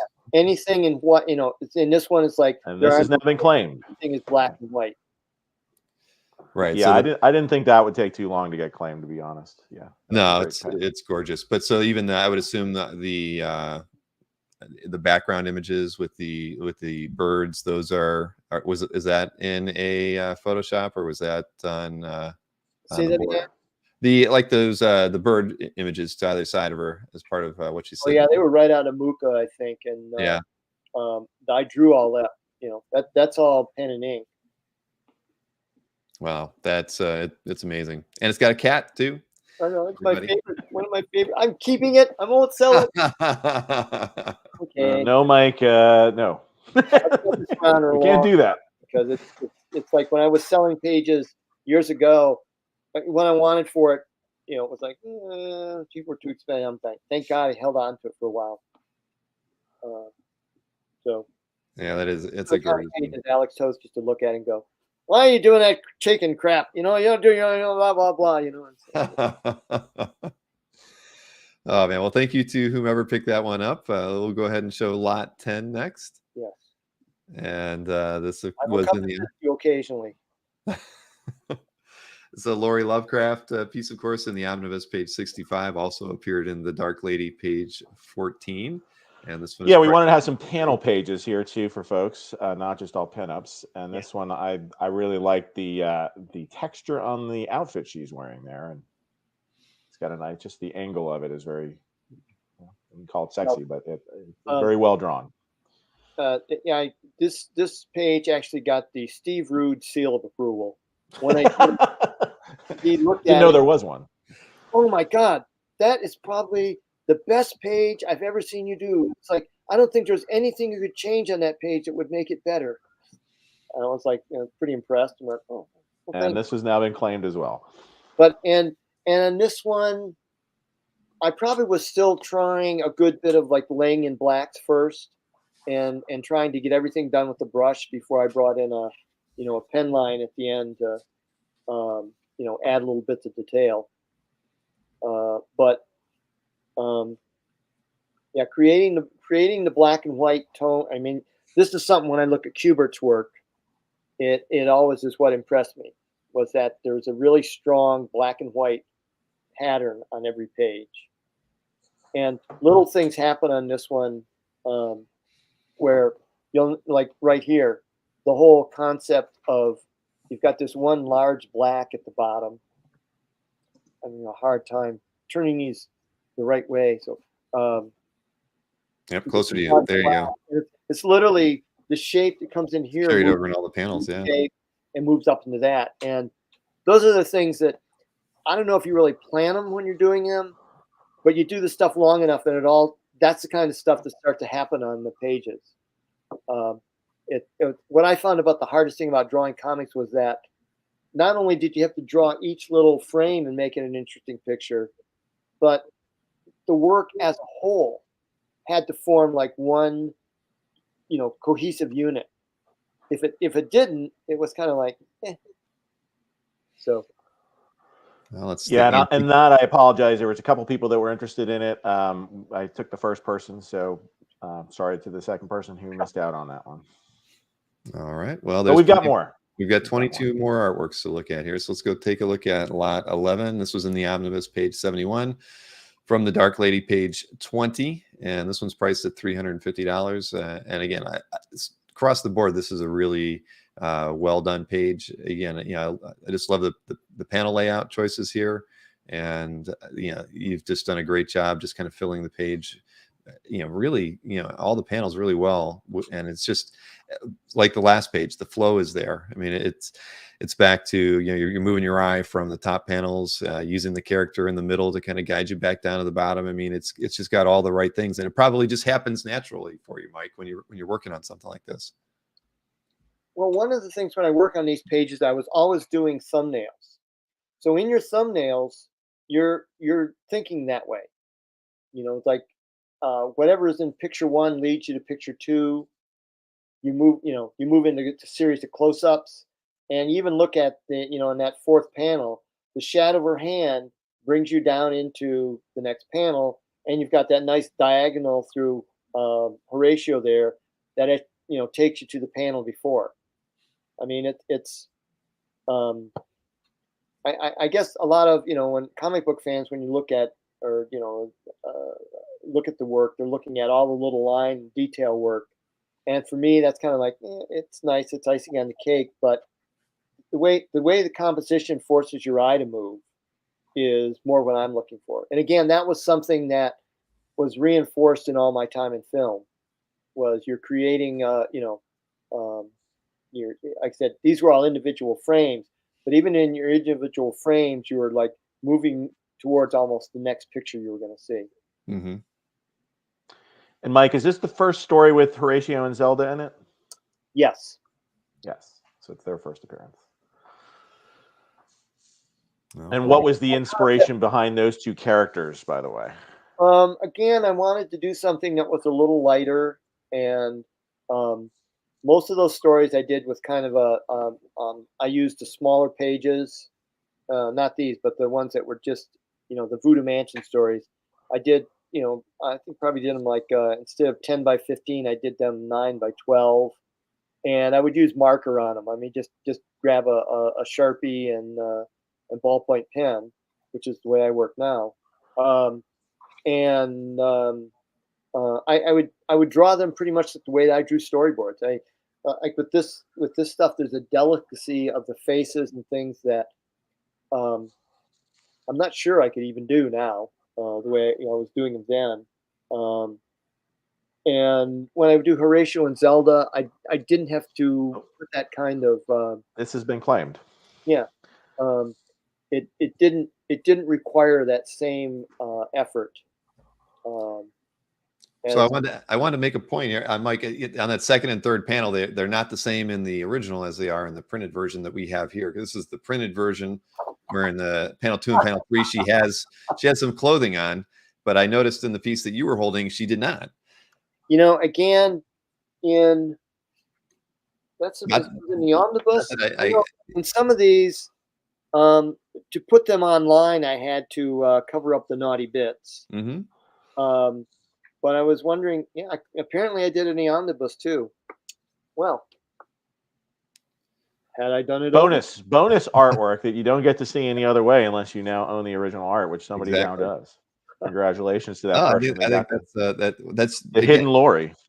When I worked at HBO, I was sharing room with this woman who was pretty much she's more of a feminist, and but we both got along well. And I had up on my bulletin board, I had like one of these Lori pinups like this, like it clothes something like this. And I came back from lunch, and she had taken and made these little cutout doll clothes, and she had clothes put all over the figure. And I still laugh when I think about that today. It was nice. I actually have a story. Mike actually did a pinup of Lori that I really, really like, because it was Lori at a piano, and my mom's a piano teacher. But it had some, as Mike says, naughty bits in it. And I was like, I can't really give this to my mother this way. So Mike was kind enough to actually edit it, even though it was a painting, and sort of paint it in a clothed way so that I could give it to my mother. And it's still sits over her piano, and she loves it. She always mentions, she's like, oh, you're going to be talking about Mike about Lori Lovecraft? Oh, yes, that's his creation. Yes, I love Lori. Yes. So, but thank you for respecting that for my mother. What you have to tell people is like they're all naked under those clothes. Or and she gets it. wish I'll have people look at my sketchbook, my life drawing sketchbook, and they'll go, "Are these people naked when you draw them?" And That's what life drawing is all about. no, I just imagine them that way. You're gonna get a reputation, Mike. Let's see. We've got a few more published pages here. This is lot 12 from the Omnibus, page 81. There's a lot of duotone on this one, as you can see, but it really adds to the effectiveness, I think, of the overall page. It's appeared in page 6 of a story called Repression. Price on this one is $300. And again, really, really nicely done. I wish I had. I'd like to see this one in person because I'm curious to see how it looks. So I actually want to see it when you hold it. Okay, so we can see. Yeah, let me switch over to you. What I remember about these pages is this was a process that Chaikin really got. And this has been claimed as well. Is it's called duotone, or what do we call it? And basically, on the page itself, the entire page is coated with a chemical. And you can put on one chemical developer and you'll get a light pattern. Mm-hmm. Or you can put on a little darker one and it goes to a little darker. So it's almost like using a pencil on the pages. Right. So that worked quite well. I did my entire Offcast series doing this stuff. Again, it's been obviated by Photoshop because now you would do all this stuff in Photoshop.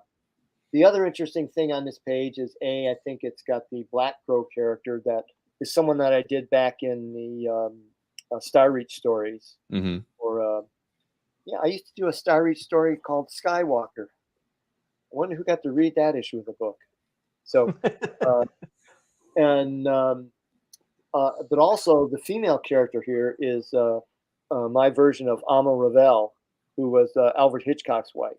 And that's kind of what the whole story was about, was Hitchcock and his obsession with blondes. And, there's a psycho killer in it that turns out to be his wife. Go figure. Of course. But they were very fun to work on. So Wes wanted to know, and it's another thing I didn't think to ask about was the year published on a lot of these pieces. So like whereabouts are we with that piece, for instance? Those must have been published I did the first Lori story, I think in 96, 97.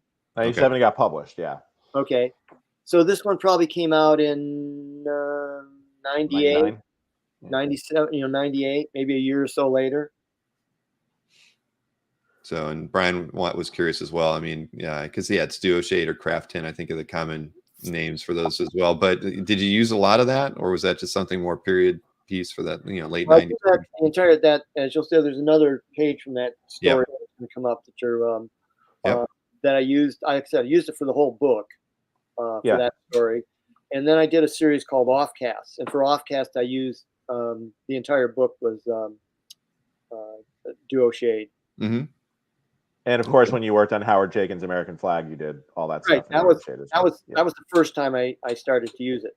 Yeah.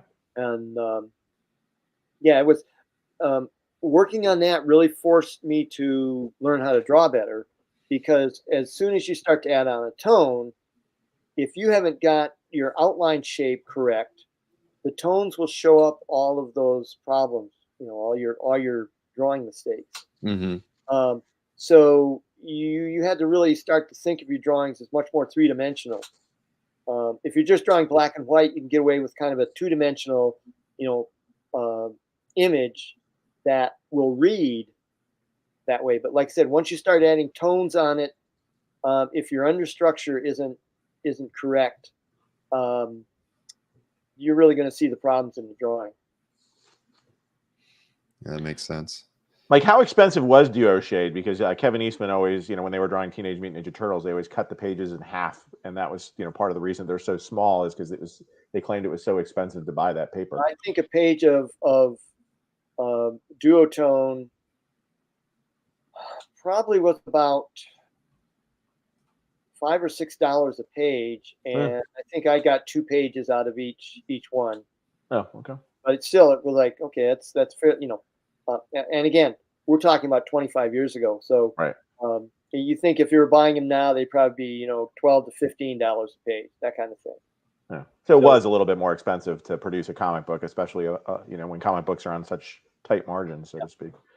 I have these wonderful oversized Spirit books with Wally Wood's art in them, and his EC work they did. And you can see when Wally would use a lot of duo shade on his work, but it was expensive enough that he would literally cut out a little piece and only paste it on that panel where he was going to use it. It wasn't like he would just take a whole sheet and draw on that. He used it more like Zipatone, where you would cut it out and paste it on. Mm-hmm. So I'm sure it was, for what do you call it? Political cartoonists. They swore by this stuff. Political cartoons always had, the kind of the pattern on them when you looked at them in the, in the 40s and 50s. That was. Well, Bill, why don't you release the 13th page, since Mike's already holding it up anyway? Yep. I'm sure people are watering at their mouths to get this. And this one, I thought the use of Zipatone here, especially in that 5th panel, was just fantastic. It just sort of brings it to life and makes it so much more photorealistic. It was always interesting on like working with duo shade. You either use it as a color, which in a way is kind of like what I did on the TV, monitor up there on. We got this one claimed. Or you used it as tones, which is more what I was doing with Lori and the shading on the faces and that. But it's it's like everything else you do. You don't want to overdo it. So once again, there's that page. Yeah, I thought, and I think you ended up Xeroxing or copying that 5th panel. And something else I learned later in the story. If you're going to put something on a monitor, it's going to be reused. Just Xerox it. Don't redraw it every time. Mm-hmm. So, and I'm sure he learned it from working with Wally Wood as when he was an assistant. So. All right. Well, congrats to buyers of both of those pages. They were both fantastic. So let's take a look at lot 14 now. This is a splash page from the Omnibus issue, or page 140. And this was page 1 to The Road to Kadath. And this one's and this is slightly different in the book itself. This is actually sort of the main image that's in the book. Let me see if I can pop up the book itself. This is black and white artwork. When you look at the page in the book. Yeah, here you go. Here, I'll switch over here to. There you go. Yeah. Okay. If you look at the page in the book there, in the background behind them, I mentioned Bob Peak earlier that I just picked up one of his drawings. Mm-hmm. And this is sold. A lot of Bob Peak travel folders, and used those, and then a photograph of a jet, and down at the bottom the same way. Again, once I started working in Photoshop, it was like, you want to create special effects, you create them in that program. It's all of the the tonal work on her. When you look at this, all of the tonal work was done in Photoshop. It's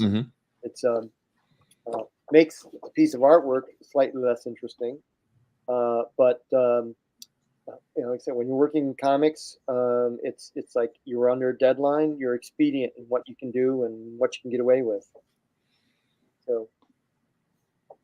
Well, it's a gorgeous piece. Congratulations to whomever picked that one up. I hope to see that on CAF one day, once it gets into that lucky collector's hands. I think we have one more. This is the last panel page that we've got from our interior story before we start switching over to pinups. So if you're interested in sort of interior work, this will be a transition piece, but it's actually a newer piece as well. So why don't we show it up? And this is interesting because it's done with a lettering on it. The actual lettering isn't in the final. It was just the scan that I sent Chuck was a page in progress with lettering still going on. But again, this was one of those stories where I had cast Errol Flynn and Basil Rathbone, who were always dueling it out on screen. And I used like the top panel there. I used the scene from their sword fight in Captain Blood, and so they, like I said, they figure prominently and doing likenesses of them on this page. And then Lori is there in the background, wrapped up in her work. So, and again, with this story, there's this fantastic old movie palace in Pasadena. I'm trying to, what was it called? I remember we shot one of the Tales of the Crypt episodes there, and what struck me was up above the the screen on the the archway where you'd be looking at the movie theater. There was a large kind of a devil's head statue or whatever it was that kind of formed it. And I thought, oh, I got to use that sometime in a story. Yeah, unfortunately, you didn't want to go to this movie theater. If anybody ever dropped a match, it was just going to go poof. It was very old, and everything was this kind of dried out wood. But a great place to shoot a film at. Yeah, I thought the bondage panel up there was sort of one that stood out to me, and for folks that like that kind of artwork, it was a unique sort of piece for this particular story.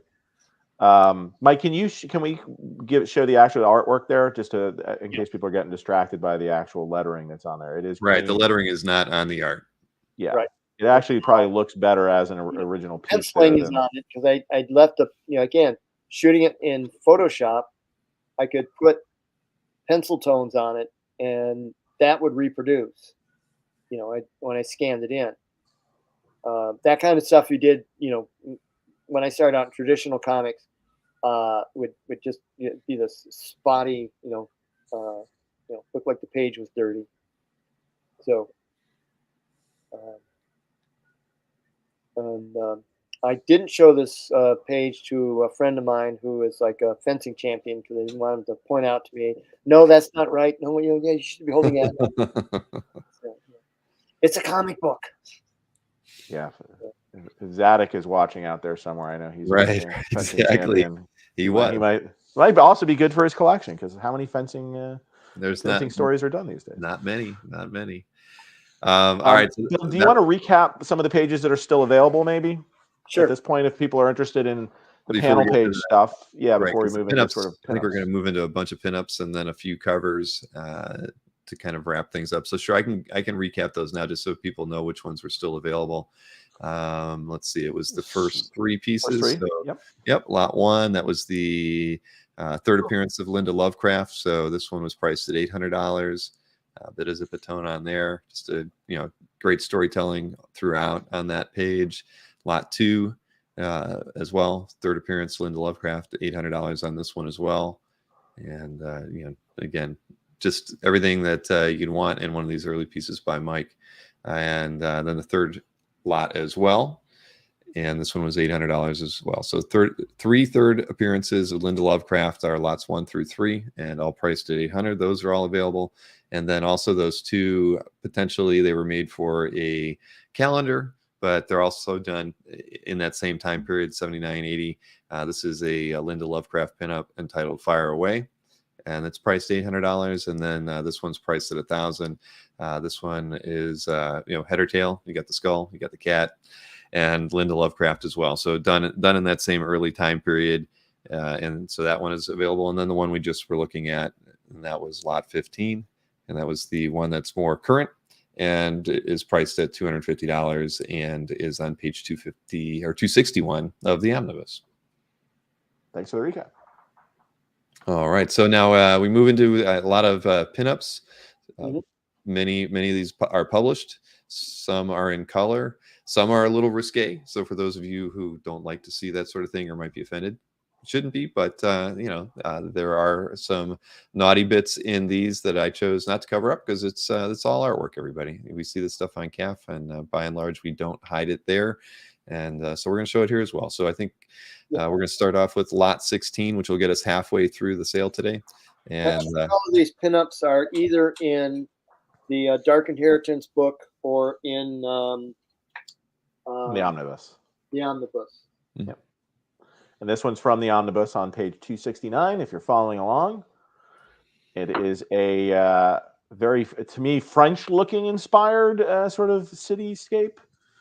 Mike, maybe you can tell us a little bit about a lot of cats in this one. You get, how many cats we got? At least 5 cats? It's I don't know if you ever see the Maigret series, the French detective, but his whole beat is Montmartre in Paris. It's the old kind of where all the artists and the bohemians used to hang around. And I thought, oh, that'd be a great background to draw with Lori, in the foreground. I know it looks like there are a lot of cats, but it's actually just one cat that's I used to have, Repo. Repo was my favorite model for years and years. She was a very long, elegant looking fashion model of a cat.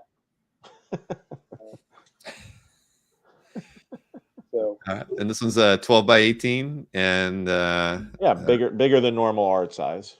Right. Yeah. You can see it when I hold it up, the size and let me switch over to you. And what I was doing on these is, and this one is now claimed. Okay, I was using a lot of I was getting colored inks and trying to do a bit of color and tone on the background, and also working quite a bit larger. Because as you get older, your eyesight gets a little, hazier. And I found if I work bigger, a lot of cases it worked great for the pinups and things like that. Oddly enough, for the comic book stories, I find I want to work smaller, so I'll put in less detail now. All right. Well, we have another. This is kind of a sepia toned piece. It's on 13 by 18. It's lot 17, priced at $1,000. I mean, a very, very finished piece here, and just gorgeous, of course, and published as well in the Omnibus. And this is one of my favorites. I had 2 or 3 of these. A couple of them I held on to just because I went, I don't want to let this one go. But this one, it was like everything kind of worked on it for me. And again, I tried putting in the sepia tones in the background, but leaving Lori's flesh white. One of the problems when you work this way is it's very unforgiving. If you put down a tone and if it muddies up or whatever happens to it, there's not a lot you can do to really fix it.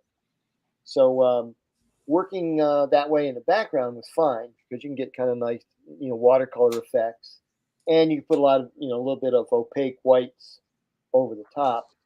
But like I said, when you're working on flesh, if you start to do that, it gets a little, it's less forgiving. So. Well, it's a stunning piece, very, very nicely done, and again, 13 by 18, so a little oversized. Pretty large. Mike, do you want to show? Yeah, do you want to show it live? Yeah. Yeah, there we go. I have a very huge head. That's why it looks small as it does. Yeah, I think this was, to me, one of the most impressive pieces when I saw it live, and was one of my favorites to pick out. And I think Mike and I struggled back and forth, and he was like, I don't know. All right, I'll let you sell it. And the cat's even well hidden in this one. You don't notice the skull, not so much. A lot of skulls too. But and again, a lot of my influence working on this is if you're familiar with Robert Fawcett's work, that's kind of what I was looking at for the tonality that he created with with the pages. All right. Well, that one is still available. We'll go ahead and move on to lot 18. This was published in the Omnibus, page 273, again on 12 by 18. And this one's got colored inks and some sepia stuff going on there. This one is $500. And can't miss the cat on this one, nor the skulls. And that was Repo once again. Yeah. This was actually going to be the cover for the Dark Inheritance story when I first started off. But as I was going to do, the zombie and the mother and get into the whole voodoo thing, one of the things I realized was that zombies in film, they were also a racial stereotype. They were always, going to be, Haitian Black people. And I thought, I really don't want And to do this a one's story claimed. that way that brings in that kind of aspect of the work. So instead of having the two kind of Haitian man and woman who were going to be the principals, I switched them out for just a couple weird young women who were into the voodoo rituals. Well, it's gorgeous, and once again, congratulations to whomever picked that one up, Mike. That is, can you show it to us there as well?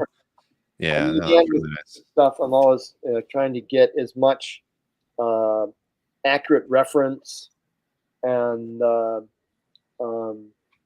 things that, again, with Lori, I always try to bring in the bell, book, and candle as the kind of the witch things as part of her routine. But and again, working larger, I found I just grabbed the big brush and started knocking things in for get the black shapes done and move forward from that. Very nice. Let's take a look at lot 19 now. This is another pinup that was published in the Omnibus, 12 by 20. A little, you're lots of different color in this one. It's not as kind of with the kind of flatter tones. This one you've added in a lot of color, which I think is it kind of stands out in some of the pieces that you sent. So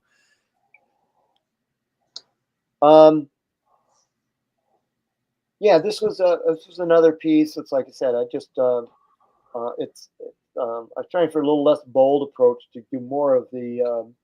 This was actually a photograph I took of some ruins when I was in Arizona, one of some of the Indian ruins, and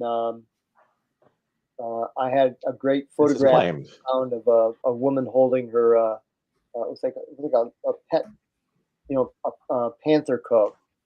Wasn't just a little kitty. And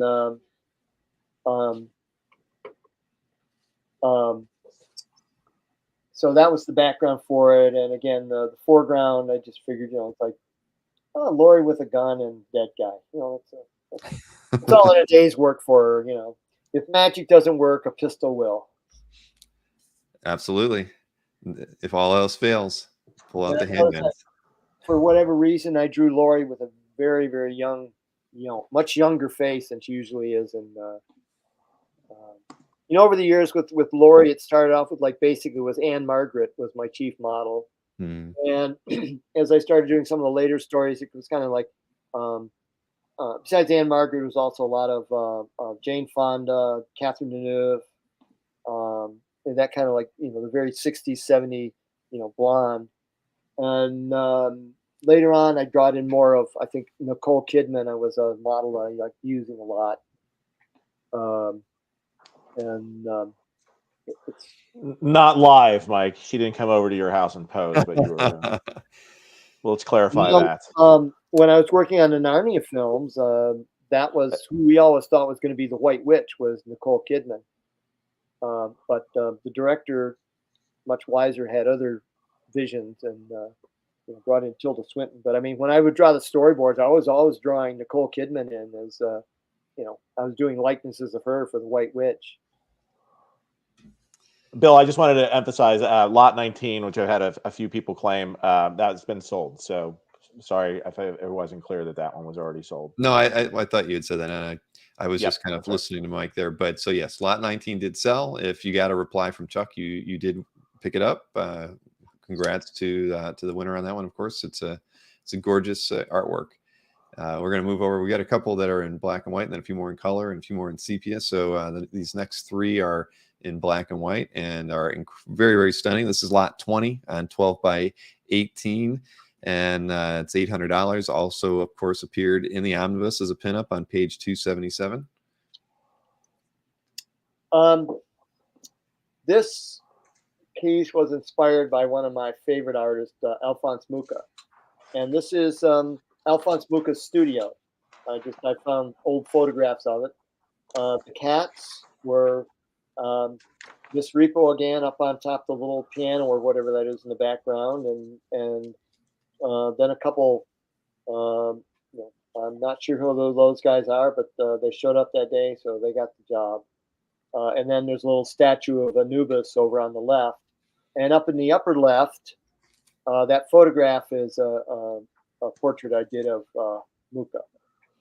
But so, like I said, and I just figured, if Lori was around at that time, that's probably what she would have been doing, was modeling for Muka or whoever else was, Renoir or whoever was the artist of the day. Yeah, that makes sense. Repo is giving me the look that my cat gives me all the time, so I know that gaze. So, but yeah. she was a funny cat. During the day, you couldn't touch her. Yeah. Once I would sit down at night to watch TV, she immediately had to be right up in my lap. That's what this cat's like. If I, she'll come by me. If I reach down to pet her, she walks away. Or if I kneel down to pet her, she walks away. But when it's time to go to bed, she's always wanting to be pet. So yeah, but that's the look I get all day. On their schedule. Yeah. So, yeah, this is all black. Well, this one again, one of my favorite ones that I did. All right, so that's lot 20. It's still available at $800. So next up is lot 21. This is the cover to Dark Inheritance, and I love the detail on this piece, Mike. It just, I can tell that you know that you were on a film studio once or twice in your career because of everything that you've crammed into this one. It's gorgeous. I thought you were just going to say, you were on something when you did it. I could have stopped right there, but I kept rolling. But no, this is great, and it's a beautiful piece. It really is, and like we said, this is as expensive as things get on the show. This is a published cover, and we've got another one. This is claimed. Wow, yeah, that's great. And I was going to say, when you look at this again, you have to look a little bit harder to see the cats and this nice little slimy tentacle that's creeping out there. But again, what I tried to get in all the Lori covers was, a monster, movie equipment, and the cats or the bell book and candle or whatever. Again, this was comic book size for the cover. Mm-hmm. I think I wound up doing probably 3 or 4 covers of this one before I was finally satisfied with it. Again, creating the pattern is the most important part of the picture for me. Well, it's gorgeous. And remember, everybody, with each art purchase today, you're going to get a copy of Dark Inheritance as well, put in with the art wallet when it's shipped. So you'll get to see that cover in its printed form. So let's see. Lot 22 is our next one. That was a pinup from Dark Inheritance and entitled Damon Danger. And in the original Lori Lovecraft story we did, she's working on this cheesy film with a director, I forget what his name was, and her co-star was Alan, who's Bob Hope. So I thought, well, what I should do is do a mock movie poster of the movie they worked on, which was called Damon Danger. So I thought, Lori in her appropriate, simple outfit. And everyday wear, right? Yeah, everyday wear. That was part of the joke of the original story, was the fact that the director kept putting her in these skimpy costumes, and she was very upset about it. This one has also been claimed. Yeah. So it's again, the black and white pattern is what I'm really working with on these stories. To create that. If I'm not laying it in with black the way that I used to, I think that way now. Mm-hmm. So in other words, when I design a page like this, I really create black and white pattern before I do anything else. Yeah, no, it really is brilliant the way you've got the light play in the banister above her, and then in the railing to our right. I mean, it's so well done. The layout. What I discovered about illustrators a long time ago was that we're abstract artists who hide our work in objectivity. So it's like everything is a simple shape, and people look at it and they think, oh, it's very photographic, but it's like, no, that's just a shape. It's really the way you're positioning your compositions is what really that's the essence of the picture. Mm-hmm. All right, let's take a look at lot 23 here. And now we're going back to a few color pieces. I think we've got 3 of these now. This was a piece in Dark Inheritance, of course, another pinup. And it's on 12 by 18, all color. And it's priced $600. Yeah, this was another piece that I put in an artist studio. There's a graphic artist that I absolutely find his work stunning. He was probably one of the arguably the greatest fashion illustrator of the 20th century, Rene Grau. And he would do these just, if you look on the upper left, there's a portrait of Grau. And underneath that, there's a copy of one of his illustrations. And they were, like I said, they look like he did them with the 10-foot brush and going, oh, but when you look at him, you're like, everything is perfect. It's Chaikin used to have this thing where he called it the illusion of simplicity. And when you look at good art, it's like you can see the artist worked very hard on it. When you look at the really great stuff, it looks like the artist didn't work on it at all. It was effortless. I guess what we call in yoga is being in the flow, Mm-hmm. fulfilling your dharma, or whatever. So yeah, that's this piece again. It's done on a little thicker paper to support the colored inks and things that I was working with. But yeah, these are kind of fun to do. They're a little more involved. But again, I like working a little larger this way, especially for doing this type of drawing. Yeah, I'd probably frame that. I like the fact that the actual white border around it kind of adds to it as well. So I'd probably frame it without a matting around it. It's better for worse. White is part of the picture sometimes. So yeah, it kind of adds to it. All right, well, we'll move over to lot 24, another color piece. This was another pinup from Dark Inheritance, and it's Lori and cats in front of the Prague Art Nouveau building. It's on 12 by 18, and it's done in colored inks. And just another really well executed piece here, Mike. And again, this was one of the gifts of working on Narnia, was that every day when I lived in Prague, I had this great apartment in this old building. It was all Art Nouveau. And I would walk out of that and walk down to, there was the Boltania River that went through Prague. And I would go down to one of the bridges and I would walk across the bridge. And this was the first thing I saw when I walked across the bridge, was this elegant building that just, it was a restaurant, I think, at that time. But what really struck me about it was and it was right next to the palace that was in, that one of the whole big sections of Prague.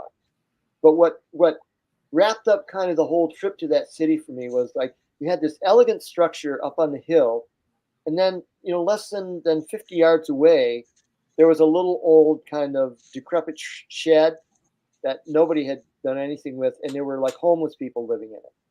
And I thought, that's the real juxtaposition of the city is, Mm-hmm. The two realities going on at once is these classic art treasures, but in the middle of it, there were still people trying to eke out a living.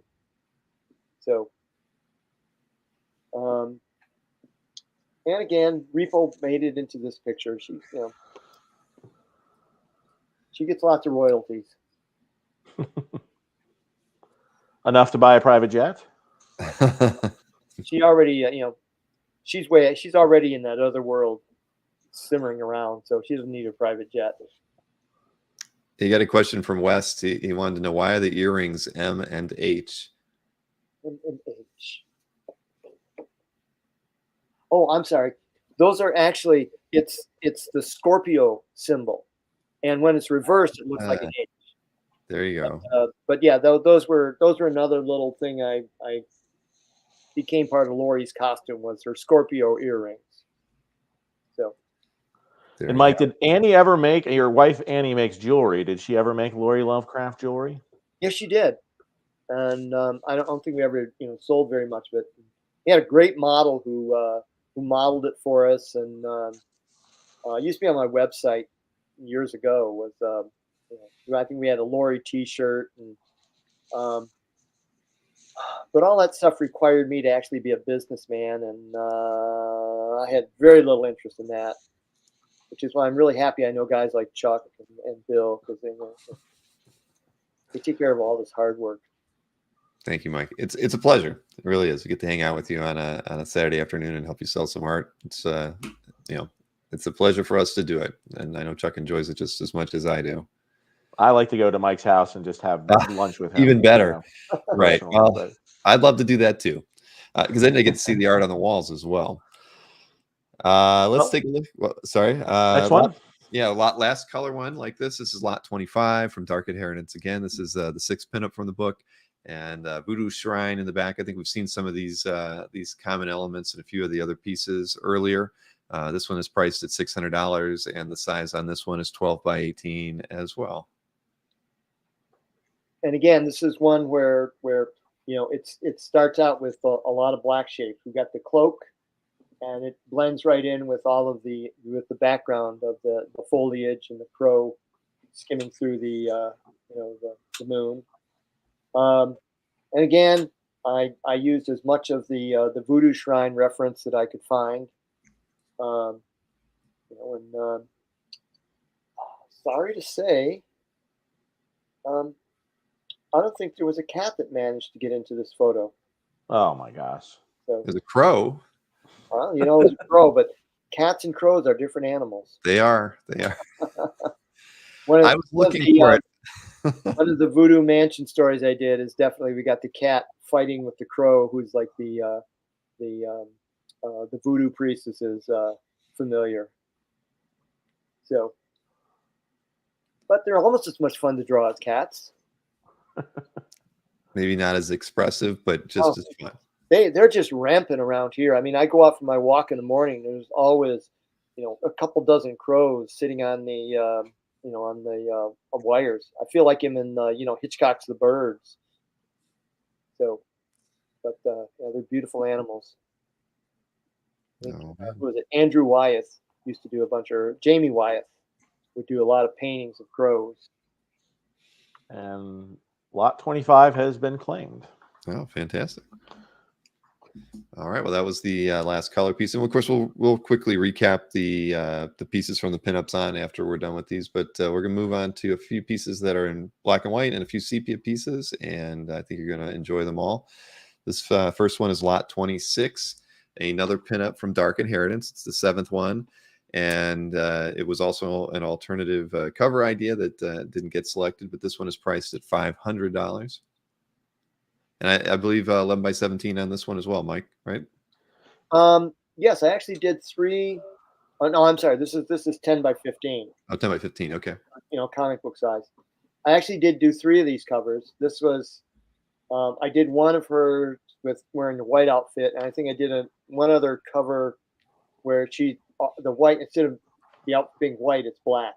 But it blended in with the background too much, so I went, I'll redo it again.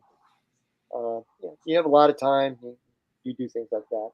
But again, it's like using the black in the background is kind of a pattern to set that, and then move everything forward from that with all the camera work and movie equipment. And if you look carefully, you'll notice that one of the characters in the background has got the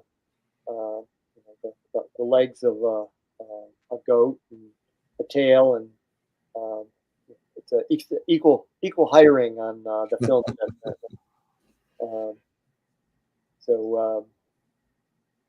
But yeah, I enjoy finding the camera equipment.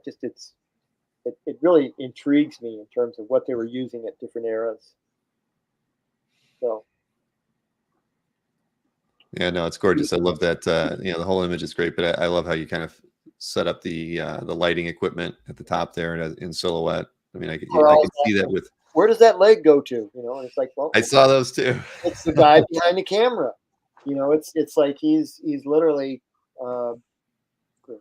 Yeah, so here's how it looks published in the full color version of it. And I believe Mike's actually got even an alternate version, if I remember correctly, in here, Mike, too, that you did a similar but slightly different version. She's wearing the black outfit. Yeah. And that appeared here. So a slightly different, you can sort of see Mike's iterations of a similar image, but I thought that one actually presented nicely, especially when you see it in color, and you get your free copy of Dark Inheritance when you buy something today. Yep, so you'll get to see these images as they were printed. So very nice piece there. That was lot 26. And I guess we can go ahead and show lot 27 next. And this is the piece that was right next to the one that Chuck was just showing. This one is priced $500, and it is another pinup from Dark Inheritance. And it's another alt cover idea that ended up making it into the book as a pinup. You get Lori, a monster, and another female character.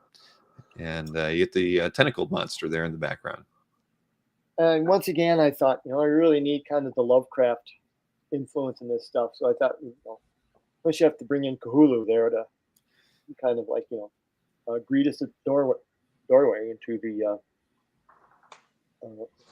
realm of the elder gods. Again, since in the story, the two principals are Lori and then this kind of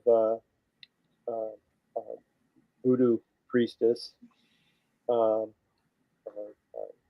sure exactly what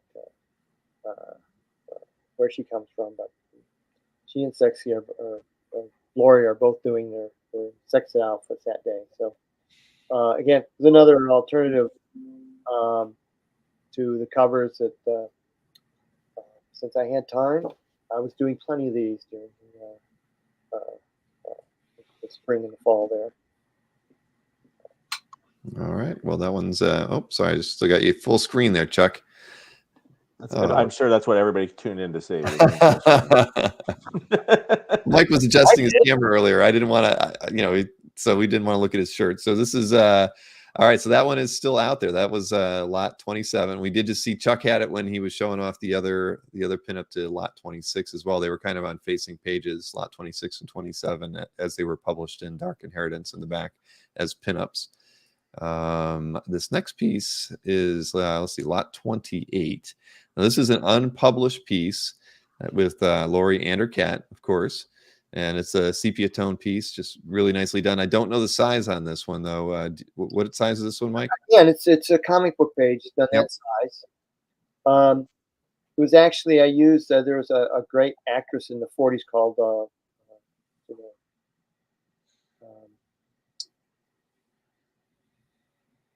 she was a big pinup artist. I'll think of it in a minute. But she was big in the 40s, and I was looking at the photograph one day. And I went, "Wow, that'd be a great Lori photograph." So it was one of those great portraits that the photographer Hural took in the 30s and 40s. And anyway, I think this was sitting in my drawer for years and years, and I pulled it out one day and went, "Yep, I think I'll finish this up." So probably the first thing I did was has been claimed. Sorry. And then in the last year or so, I think I put on the tones. And you were asking about the earrings. You can see the little Scorpio earrings there show up in this picture too. Yeah, that's nice. And somebody put it in the chat. I guess YouTube has everybody's sign in there, so Scorpio is one of them. But very nicely done there, and a great pickup. So this is a piece that you had penciled earlier, and maybe put a little ink onto it, and then just decided to finish it later on. Alice Faye, that's who the actress was, and she had this photograph that was like, wow, that's really impressive. And she was always one of those actors that walked on the camera, and the camera just loved them. They're just like, oh. So she was, again.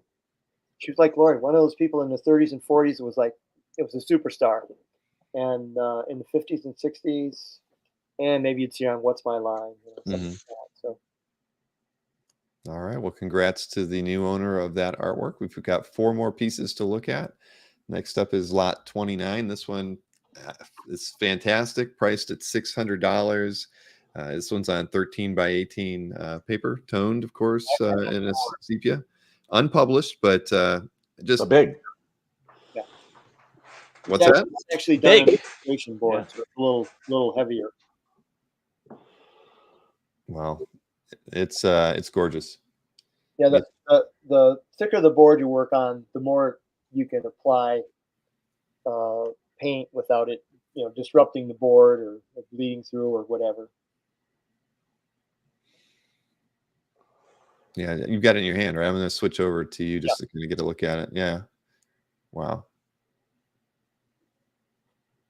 Trying to get these in focus drawing them is easy. Yeah, I mean, I always love when you see those in person. The sepia tones, really dark, sort of brown to them, which is nice, and I think it really creates this, also vintage effect to it. Like an old camera or an old photograph that you've got with the old sepia tone in there. And once again, we have Repo wandering through the scenes, and the bell, book, and candle, which are all they're on one side, and the movie equipment's on the other side. They work together.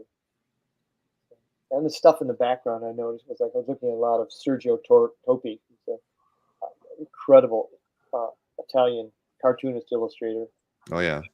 Anybody who works in comics is probably familiar with his work because we're all swiping it from time to time.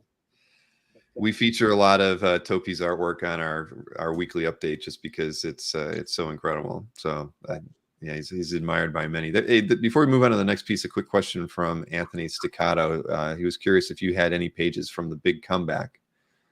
I'm sure I have a few around. How many? I don't know. I would have to look.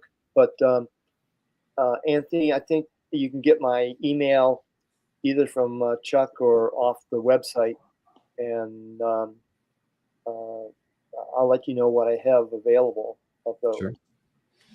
I can share that link as well again to Chuck's calf gallery where he's turning these on as we show them as well.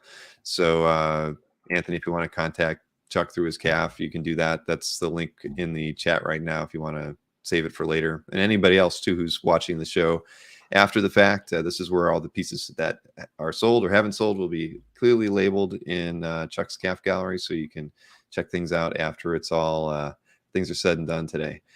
We're going to finish up strong. We got some strong final pieces here as well. If you haven't found something yet, and Bill will also recap at the end what's still available.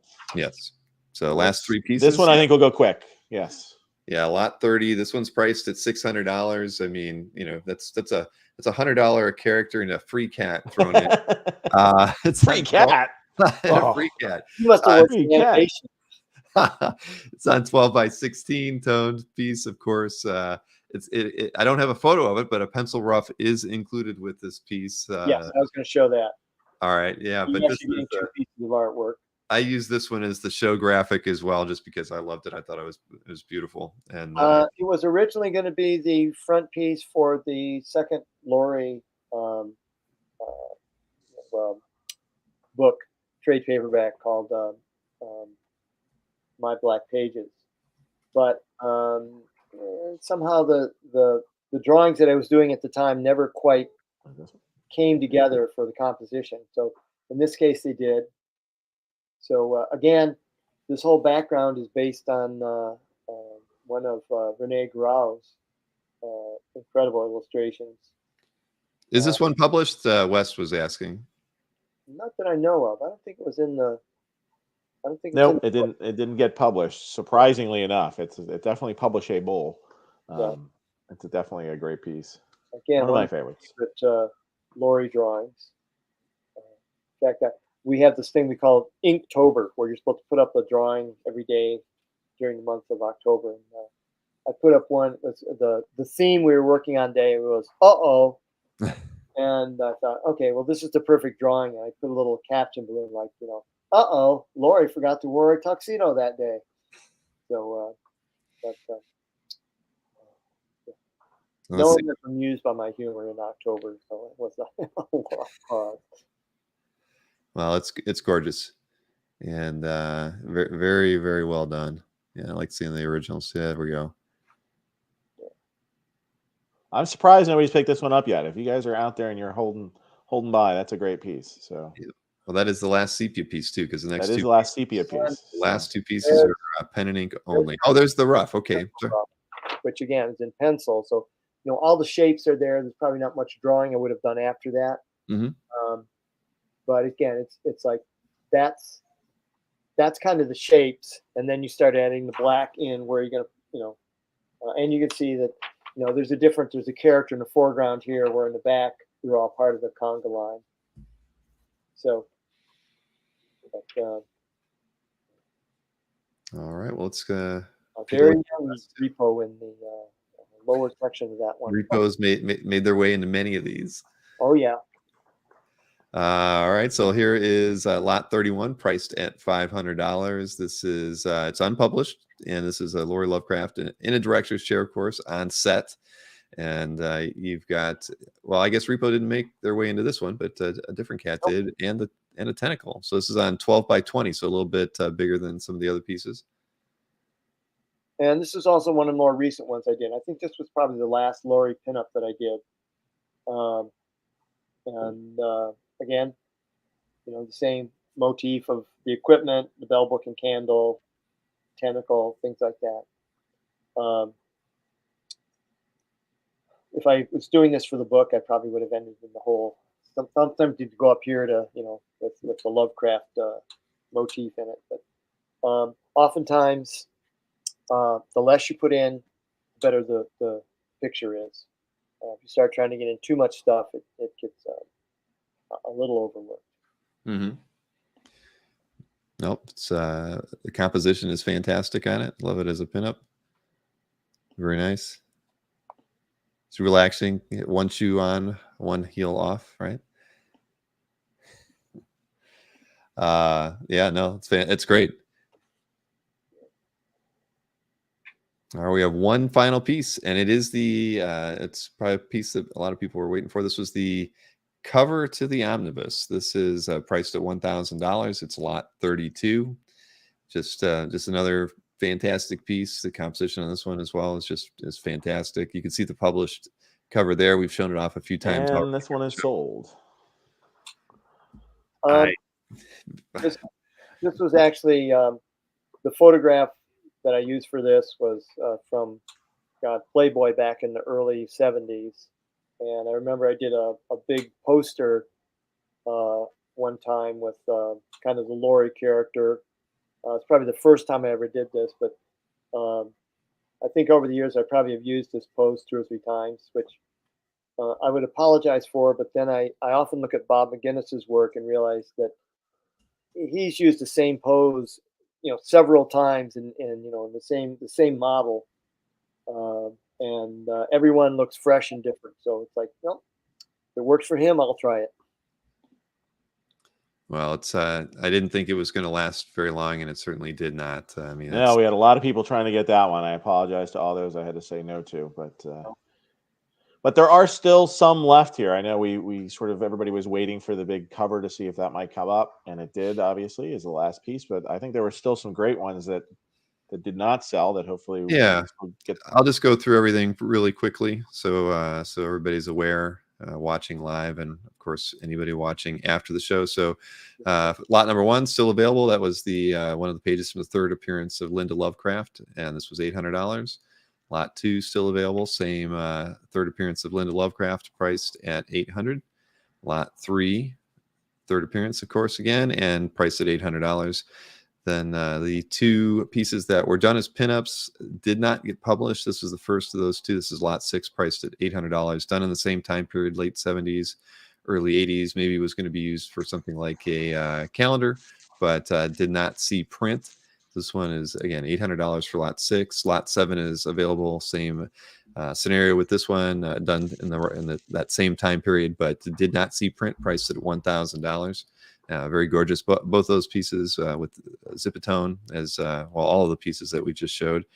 Then several lots did sell leading up to that or after that. So next up is the piece that was more current. The text that you see on here is not on the artwork. This is lot 15, priced at $250. This was the newer story put into the Omnibus, and this was page 261 of that. Let's see. So after 15, we've got lot 17. This one was priced at $1,000 even on 13 by 18 board, sepia Great ink. piece. Yeah, really fantastic. Lots of detail in this one, and yeah, just it's gorgeous. And a little oversized 13 by 18 on it, and again, lot 17 priced at $1,000. Then we've got lot 20. This is a nice black and white piece. The Muka piece is Mike mentioned on 12 by 18, and it is priced at $800 as well. And let me go over to the two final color pieces that we had. This one was lot 23, priced at $600. This was a pinup in the back of Dark Inheritance. This was pinup number 4. And pinup number 5 also from Dark Inheritance, and that one was priced at $600. And both of those were on 12 by 18. So after lot 24, we've got lot 26. This was the an alt cover idea that didn't make it, but did see print in the book in the back as a pinup to Dark Inheritance. And this is pinup number 7. And if you got any art today and you end up getting a copy of the book, you'll see that on the facing page with this one, which was priced at $500. This other piece priced at $500 was as part of that spread in the book, lot 27. Another alt cover idea that made it in as a pinup to that book. So both of those pieces priced at $500. And then final 3 pieces that did not sell yet. This is lot 29, priced at $600, and it's done on 13 by 18. Again, a sepia piece that's really it's just gorgeous. I'd love to see this one in person. I'm sure that the browns in the back and on the figure are just really rich. And so that one's fantastic. Next up is lot 30. This was a 6-figure piece, and the price at $600, and you get the pencil rough with it. Lot 30 priced at $600 on 12 by 16 board. And the final piece still available was a more recent piece that was done by Mike. Lot 31 priced at $500. Lori in the director's chair. God only knows what she's directing in this one, but she seems pretty relaxed there. One shoe on, one shoe off, and you get the cat hanging out. It's on 12 by 20. It is unpublished. And again, in all these slides you saw, please email Chuck at comicconnection@hotmail.com, and he will take care of any of your requests and fulfillment as far as taking, handling, organizing the payment to Mike. And Mike has all the artwork, as you've seen today. He will be the one shipping all of the artwork. So if you bought a couple pieces, the one shipping all of the artwork. all right, we got to give Alex credit. You got your work cut out for you, Alex. Well, I did want to say that lot 23 was claimed when you did your recap, so thank you very much to the buyer of that, but also to the that was one of the color pieces. That's great. Yes. And I've put the link in there a few times for those of you who would like to check these out after the fact, actually look at the scans in more detail. They are in Chuck's CAF gallery. I'll make sure the link is put in the description. I can't remember if I did that prior to the show or not, but I will make sure it's added in there. And I always send out follow-up emails after a show too, so I will include the link in there as well, Chuck, just letting people know that there are a few unclaimed pieces that are still available, and to drive them over to your CAF gallery to make inquiries as well. And and I would also say that if you saw something you thought it was slightly overpriced, our intention was not to overprice any of the pieces. We want to make sure that these go home to loving homes. So if there was something you're interested in that the price you felt was just a little too high, you might be interested, or you wanted to try to buy a few different pieces and maybe knock a little bit off, let me know, and we can definitely talk about it offline on that. all right. And also, I would also say, just like some of the people piped in, if there's other things that you were hoping to see today, there were particular storylines that you were hoping to get a page from. I did try to select, very frankly, the most, the best Lori pages, the ones that actually had Lori on it. We definitely had some pages that didn't have as much Lori on it, but maybe from your favorite storyline. Let Mike or I know as well, and I think we can take a look and see if there's something that we might be able to get to quench that need. Yeah, there was a lot of Lori artwork that didn't make the cut. So again, some of it will eventually appear on my own website. I have a gallery section. Again, but if you're looking for something, I just drop me an email, and I can usually tell you whether stuff like that's available or not, or whatever. I was going to thanks to everyone for just Chuck and Bill for putting this on, and also for folks out there that are listening. It's been a great, entertaining afternoon for me. Hopefully, it was entertaining for you. But it's always nice to bring these people into my studio. So. Indeed. Yeah. No, absolute pleasure, Mike and Chuck. I really enjoyed the first show we did together, and this was equally as enjoyable. So, I appreciate the fact that you like to you're doing these shows with us too, because it's fun. I know our audience really appreciates it, and again, anytime I get to share screen time with Chuck is always it's always a pleasure. We don't do enough together, Chuck. We live at opposite ends now, but we sometimes meet somewhere else in the country, and I'm sure we will find other opportunities to come together. I know there are other artists that we'll hopefully get a chance to highlight in the future together, and also some of those great comic art lives. I did get to go out to Ohio to spend some time with Bill when we actually got together for the live convention around the Marvel Universe of Superheroes exhibit, and that was fantastic. But thanks to all those people in the Midwest that came out. It was great to meet everybody and see everybody. I think it's great that CAF is doing live events both virtually and in person to bring the community together. So always supportive of it, and very thankful that Bill, that you're out there doing it. I think I speak for a lot of the people that are on here. Thanks for putting these events together. It gives us something to look forward to and participate in. No, it's my pleasure. And also, Alex, nice meeting you as well. Like we said, you're going to have your work cut out for you once all is said and done.